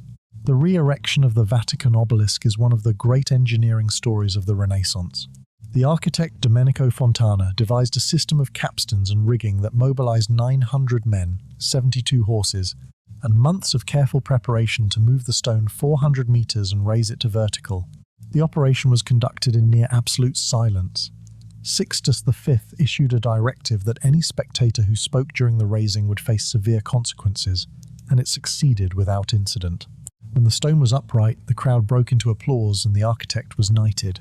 Before the raising, the stone was formally exorcised. A Catholic ceremony of exorcism was performed on the obelisk prior to its re-erection, blessing it and purging it of whatever pagan spiritual contamination might reside within it. This ceremony has been mentioned in accounts of the event primarily as a colourful detail illustrating Renaissance religious sensibility. It has not been examined for what it implies about the institutional awareness of what the stone was. Exorcism is applied to objects or places believed to harbour an active, potentially dangerous, non-neutral force. It is not applied to neutral symbols. The specific decision to perform a formal ritual of energetic neutralization on the obelisk before raising it suggests that the institution raising it understood on some level that the stone was not inert. The obelisk now stands at the center of what is arguably the most symbolically charged public space in the Western world. Twice a year, at the spring and autumn equinoxes, the shadow of the Vatican obelisk passes directly through the center of the ellipse in which it stands, an astronomical alignment that was not accidental in the original placement design. The stone was positioned to function as a gnomon, marking the calendar in the same way the earliest Egyptian obelisks had done at their home sites. Deep in the Vatican Library, in sections catalogued under descriptions that translate roughly as documents pertaining to the instruments of the old knowledge, there are materials acquired from Alexandria in the 4th century, whose catalogue entries have been published. The catalogue itself is not restricted, but whose contents have never been made available to independent scholarly examination. The catalogue entries include references to documentation related to the stone towers and their management, and the procedures of the animating crowns. These catalogue descriptions were published in a 1992 Vatican Library exhibition catalogue as part of a broader survey of ancient acquisitions. They have been noted by several researchers. The documents themselves remain inaccessible. The obelisk is displayed in the most public space in the city. The documents that describe what obelisks were for sit in the most restricted archive in the city. The stone is shown, the knowledge is not. The same pattern holds across 5,000 years, with a patience and consistency that suggests not carelessness, but policy. On the 5th of December, 1884, the capstone of the Washington Monument was set into place at the top of the tallest structure then standing in the Western world, and the city of Washington, D.C.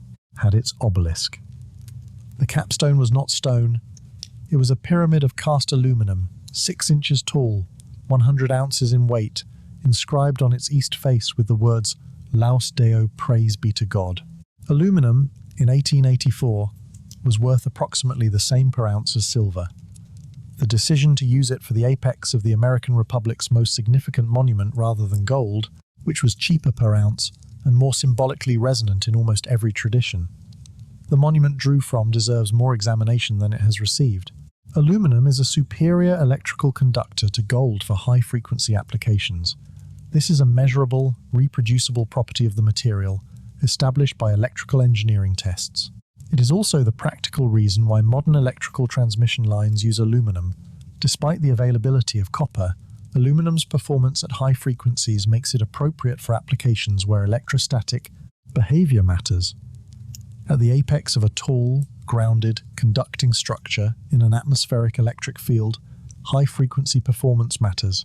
The choice of aluminum over gold or silver for the Washington Monument's apex is, by the electromagnetic reading of this monument's design, a technically correct decision. Whether the engineers of 1884 knew it as such, or arrived at it through different reasoning, is less important than the fact that the decision was made correctly. The Washington Monument rises 169 meters from its foundation to its aluminum apex. It is built primarily of marble and granite, connected through its massive foundation to the geology of the Potomac River, alluvial plain, a substrate of particular interest to electrical engineers because its high moisture content and sediment composition give it one of the lowest soil electrical resistivity values of any major American city. A low resistivity soil is an efficient ground connection. Electricians call this kind of site naturally well grounded.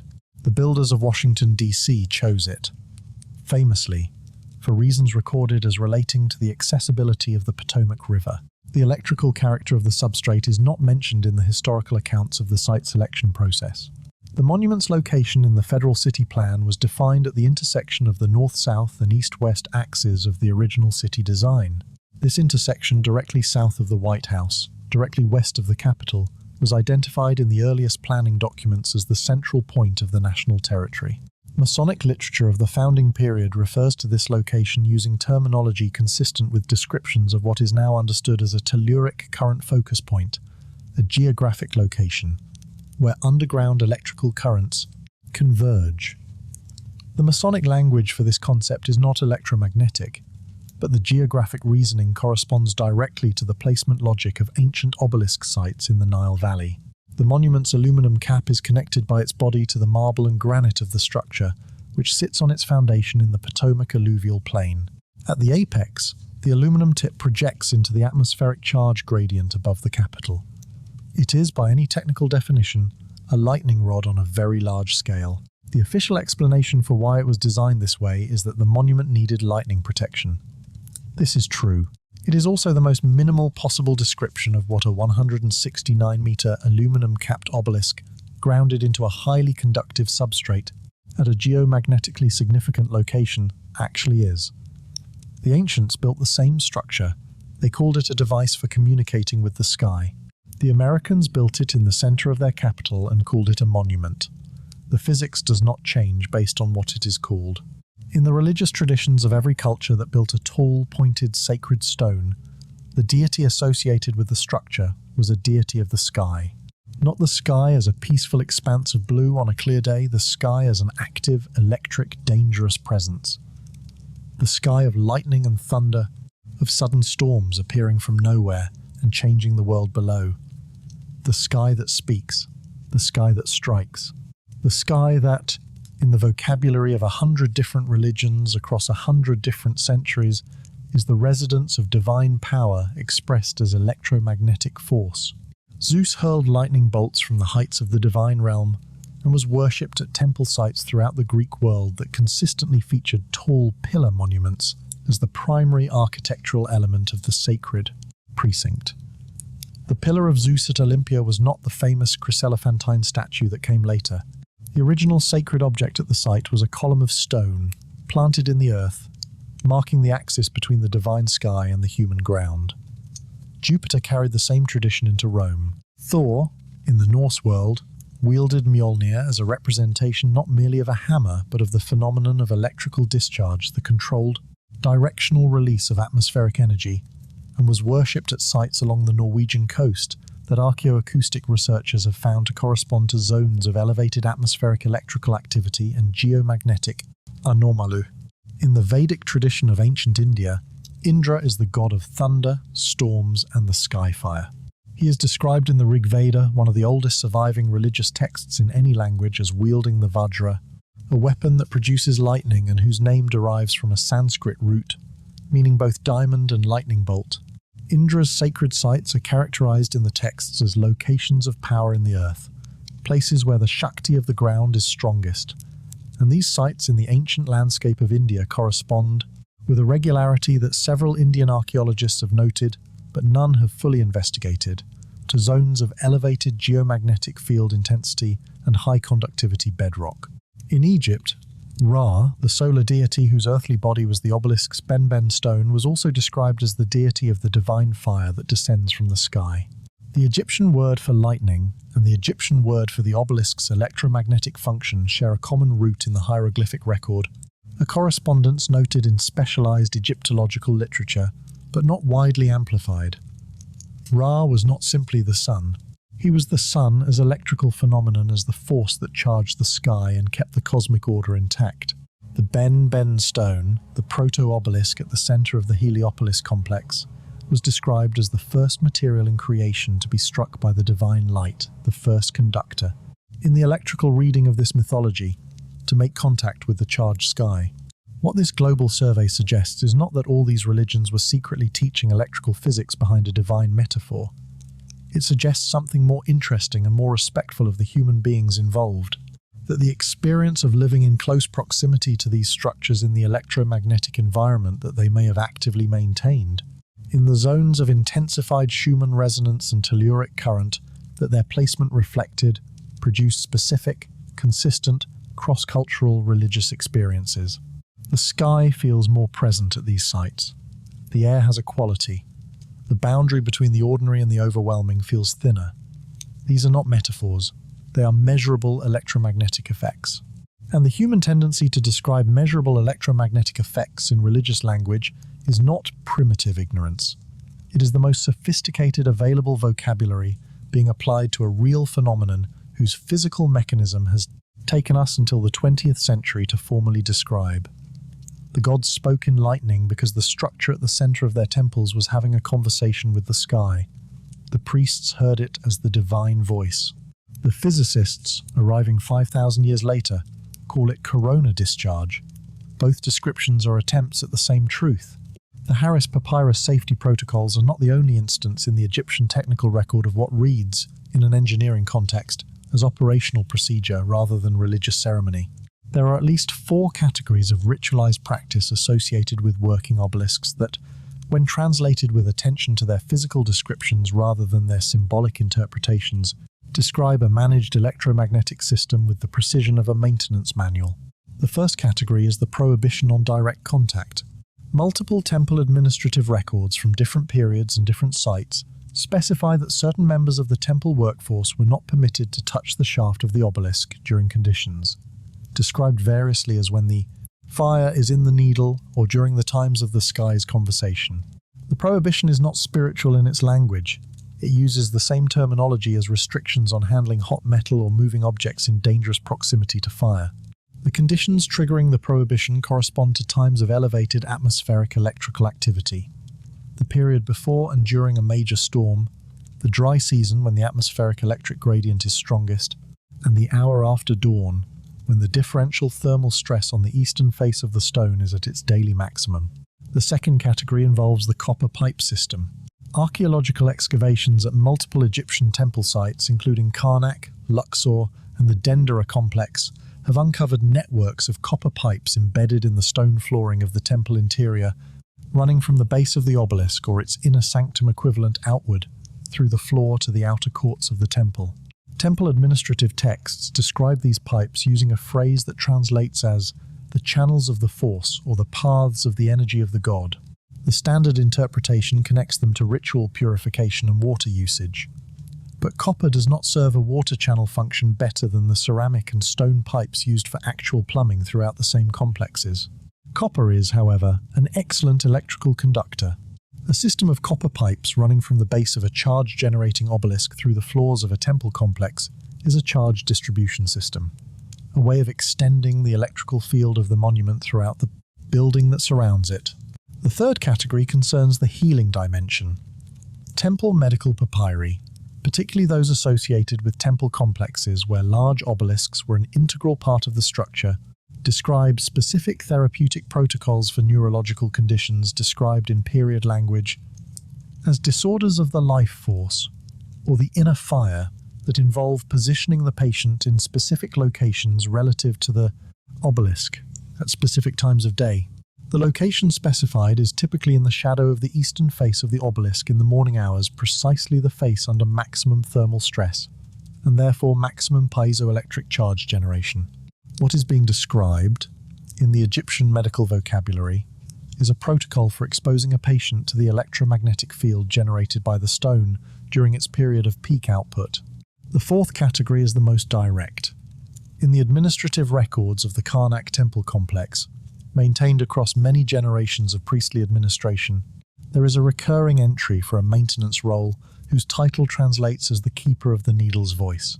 This was a specialist within the temple hierarchy whose responsibilities included the regular inspection of the apex region, maintenance of what the text describes as the proper connection of the stone to the earth, and the reporting of changes in the observable phenomena associated with the obelisk's function, including changes in the corona glow, changes in the sound produced by the stone under wind, and changes in the qualities of the electromagnetic environment at the base.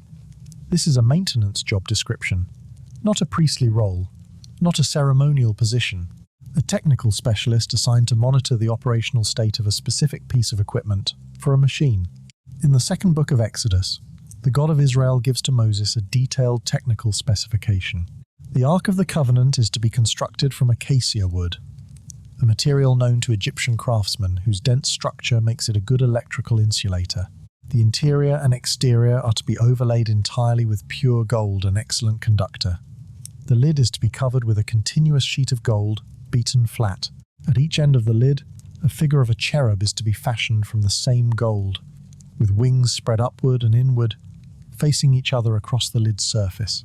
The ark is to be moved using wooden poles inserted through gold rings at its corners, poles that maintain a consistent spatial separation between the carriers and the object they carry.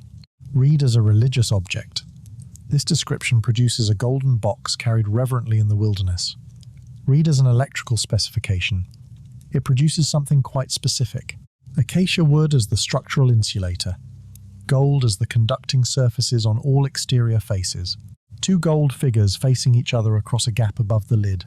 Their upswept wings creating two conductive surfaces in precise proximity. A geometry functionally equivalent to a capacitor. Two conductors separated by a gap, capable of accumulating and holding electrical charge between them. Wooden, carrying poles insulating the carriers from the charged object they transport.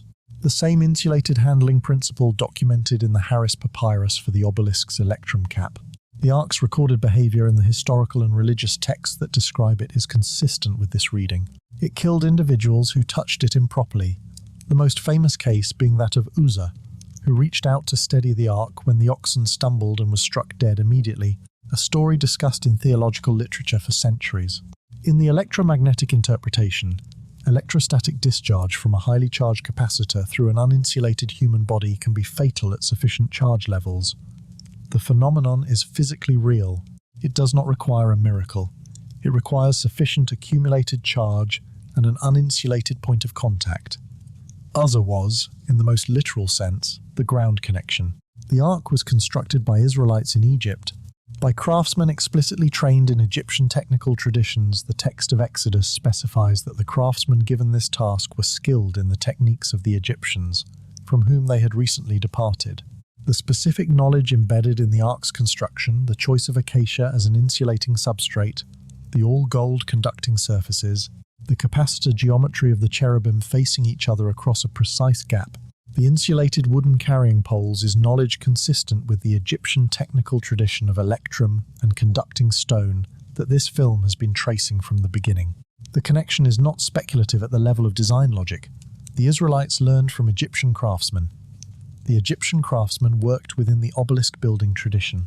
The ark, as a portable device, may represent the same operational principle as the fixed obelisk system, a charged conducting object, insulated from unqualified contact, capable of accumulating and releasing electrical charge built by people who had recently left a civilization that used the same principles on a monumental scale and carried that knowledge with them into the wilderness. The ark eventually disappeared. The obelisks remained. But both objects, in the textual traditions that describe them, were treated not as sacred symbols to be venerated, but as operational devices to be handled according to specific protocols. Both produced visible, luminous phenomena.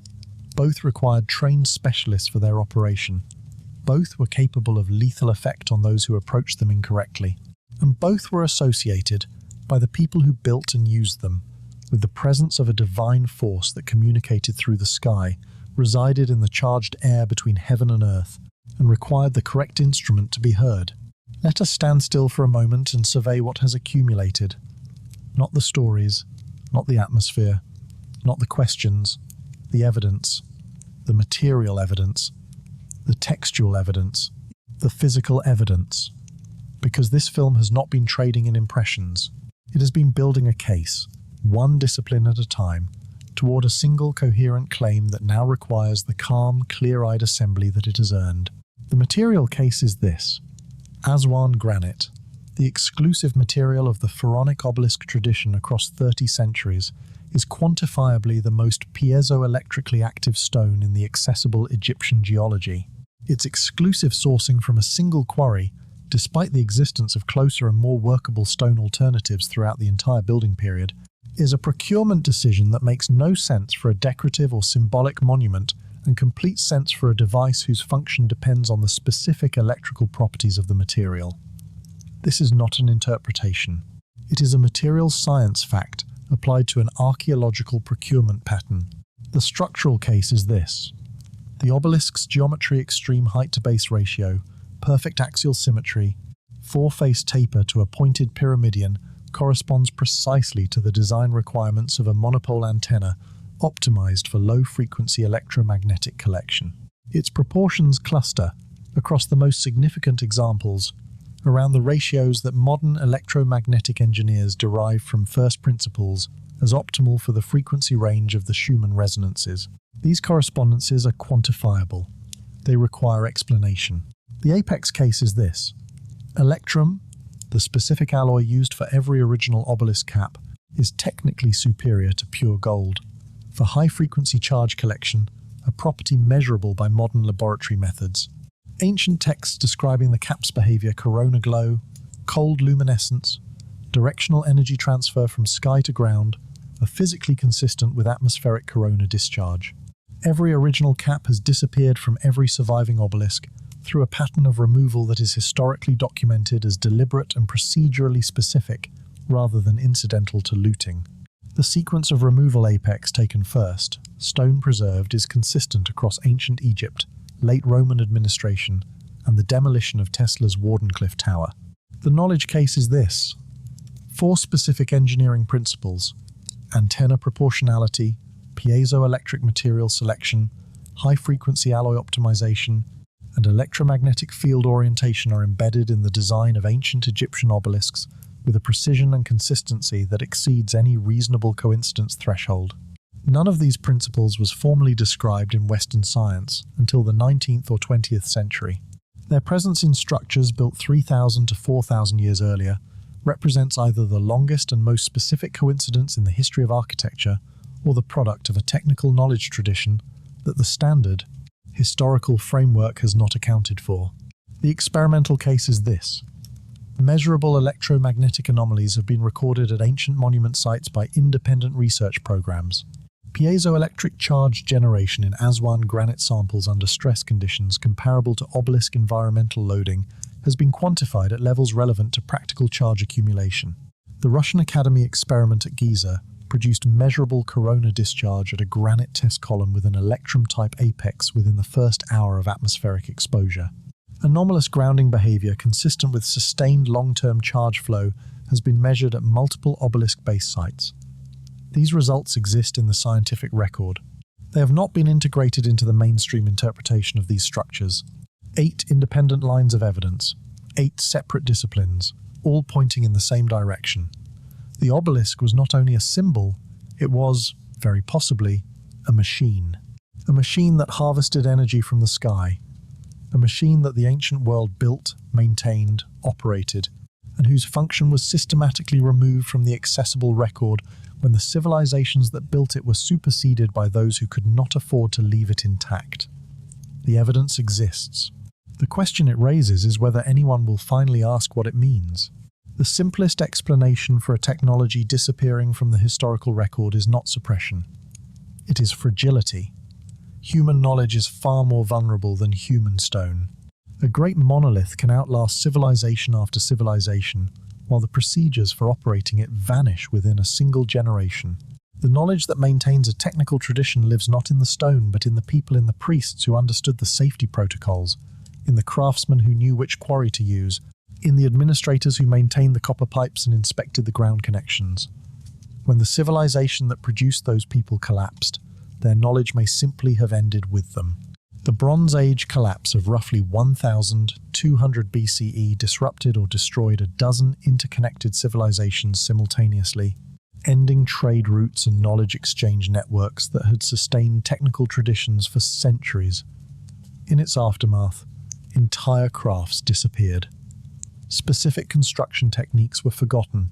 Levels of sophistication in metalworking, navigation, and architectural engineering that had existed for 1,000 years were lost and not recovered for centuries. This is the most intellectually honest explanation available for the loss of the obelisk's operational knowledge. It requires no deliberate actors, no institutional conspiracy, no coordinated suppression. It requires only the ordinary fragility of human knowledge in the face of civilizational disruption. The alternative explanation does not require the abandonment of this one. Both can be partially true simultaneously. Some of the knowledge was lost to fragility, and some of it was suppressed by people who recognized its implications and chose to manage it. The evidence for deliberate suppression is real, documented, and consistent, as the preceding chapters have established. But consistent with suppression does not mean only explicable by suppression. The absence of explanation is not proof of concealment. What the suppression hypothesis adds, beyond what the fragility hypothesis can account for alone, is the specific, repeated, targeted removal of apex components as distinct from the general destruction or neglect that accompanies civilizational collapse. Collapse is indiscriminate. It does not preferentially take the small, portable, functionally critical component from every example of a technology while leaving the massive, immovable structural components intact. That kind of selectivity, that specific combination of preservation and removal, requires active decision-making. It requires actors who understood the distinction between the stone and the cap, who knew which part could be left as monument and which part could not be left as device. The economic logic of suppression is not hypothetical.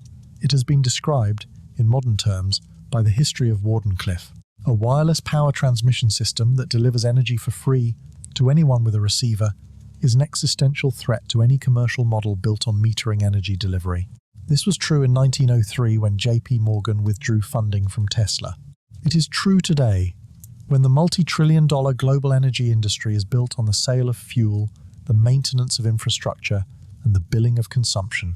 An atmospheric battery, a device that harvests the inexhaustible potential difference between Earth and sky and delivers it to a ground connection without fuel, without moving parts, and without a meter is, commercially speaking, not merely a competitor to existing energy systems, it is their elimination. This observation does not require a conspiracy extending across 50 centuries. It requires only the recognition that the economic incentive to suppress this technology is as powerful today as it was when Rome was managing the obelisk supply chain from Egypt. The technology does not need a coordinated protector across millennia.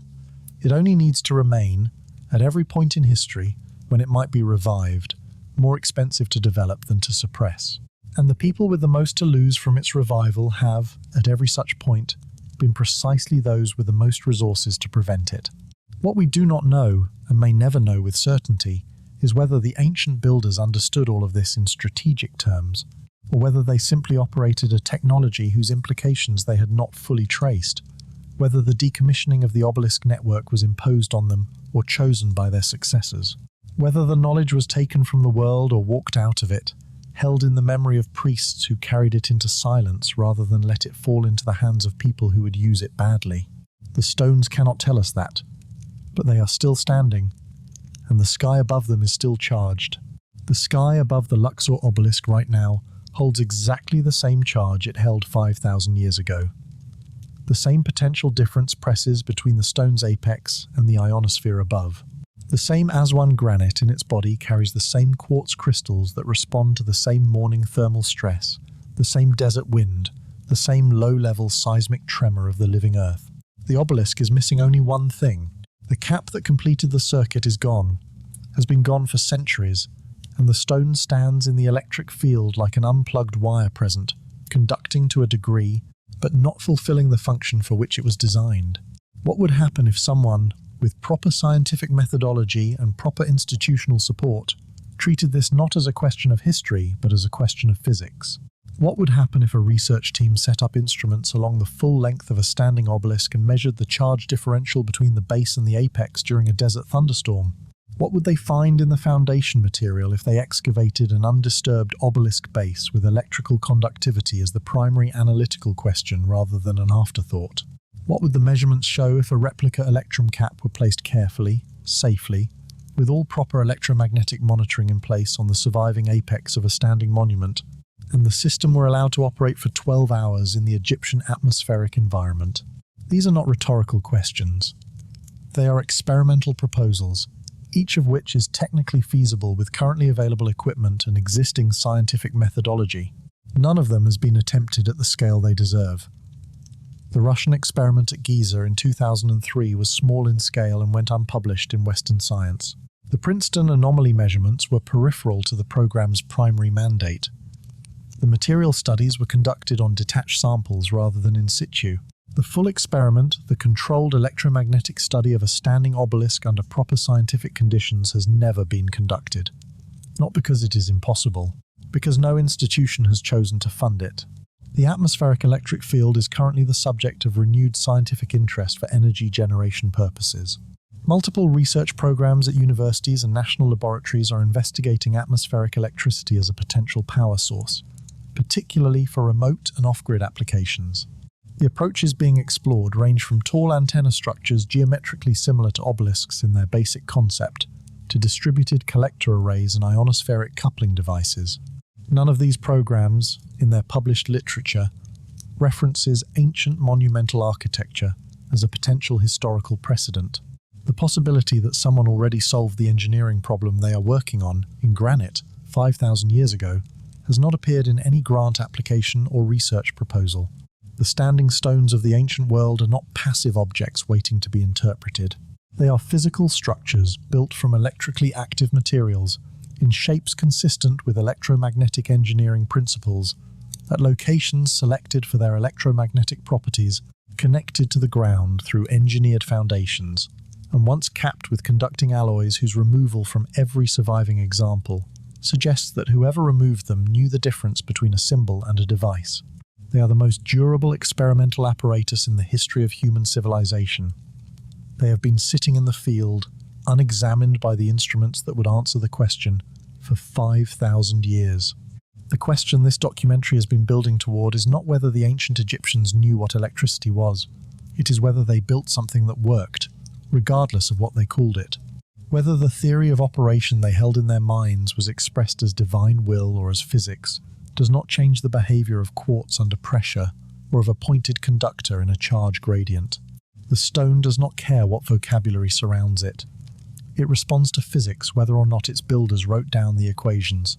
Something was built in the Egyptian desert that drew charge from the sky and delivered it into the earth. Something whose design was independently derived at least twice more in recorded history, once by a Croatian-American inventor on Long Island, and once by whoever placed an aluminum pyramid on the highest structure in Washington, D.C., and called it a lightning rod. Something whose apex was always the first casualty when the civilizations around it changed. Something whose textual record describes, with uncomfortable precision, the phenomena of high-voltage electrical engineering in the vocabulary of divine fire. The obelisks are still there. The sky is still charged. And no one, in 5,000 years, has asked the question that needs a voltmeter to answer.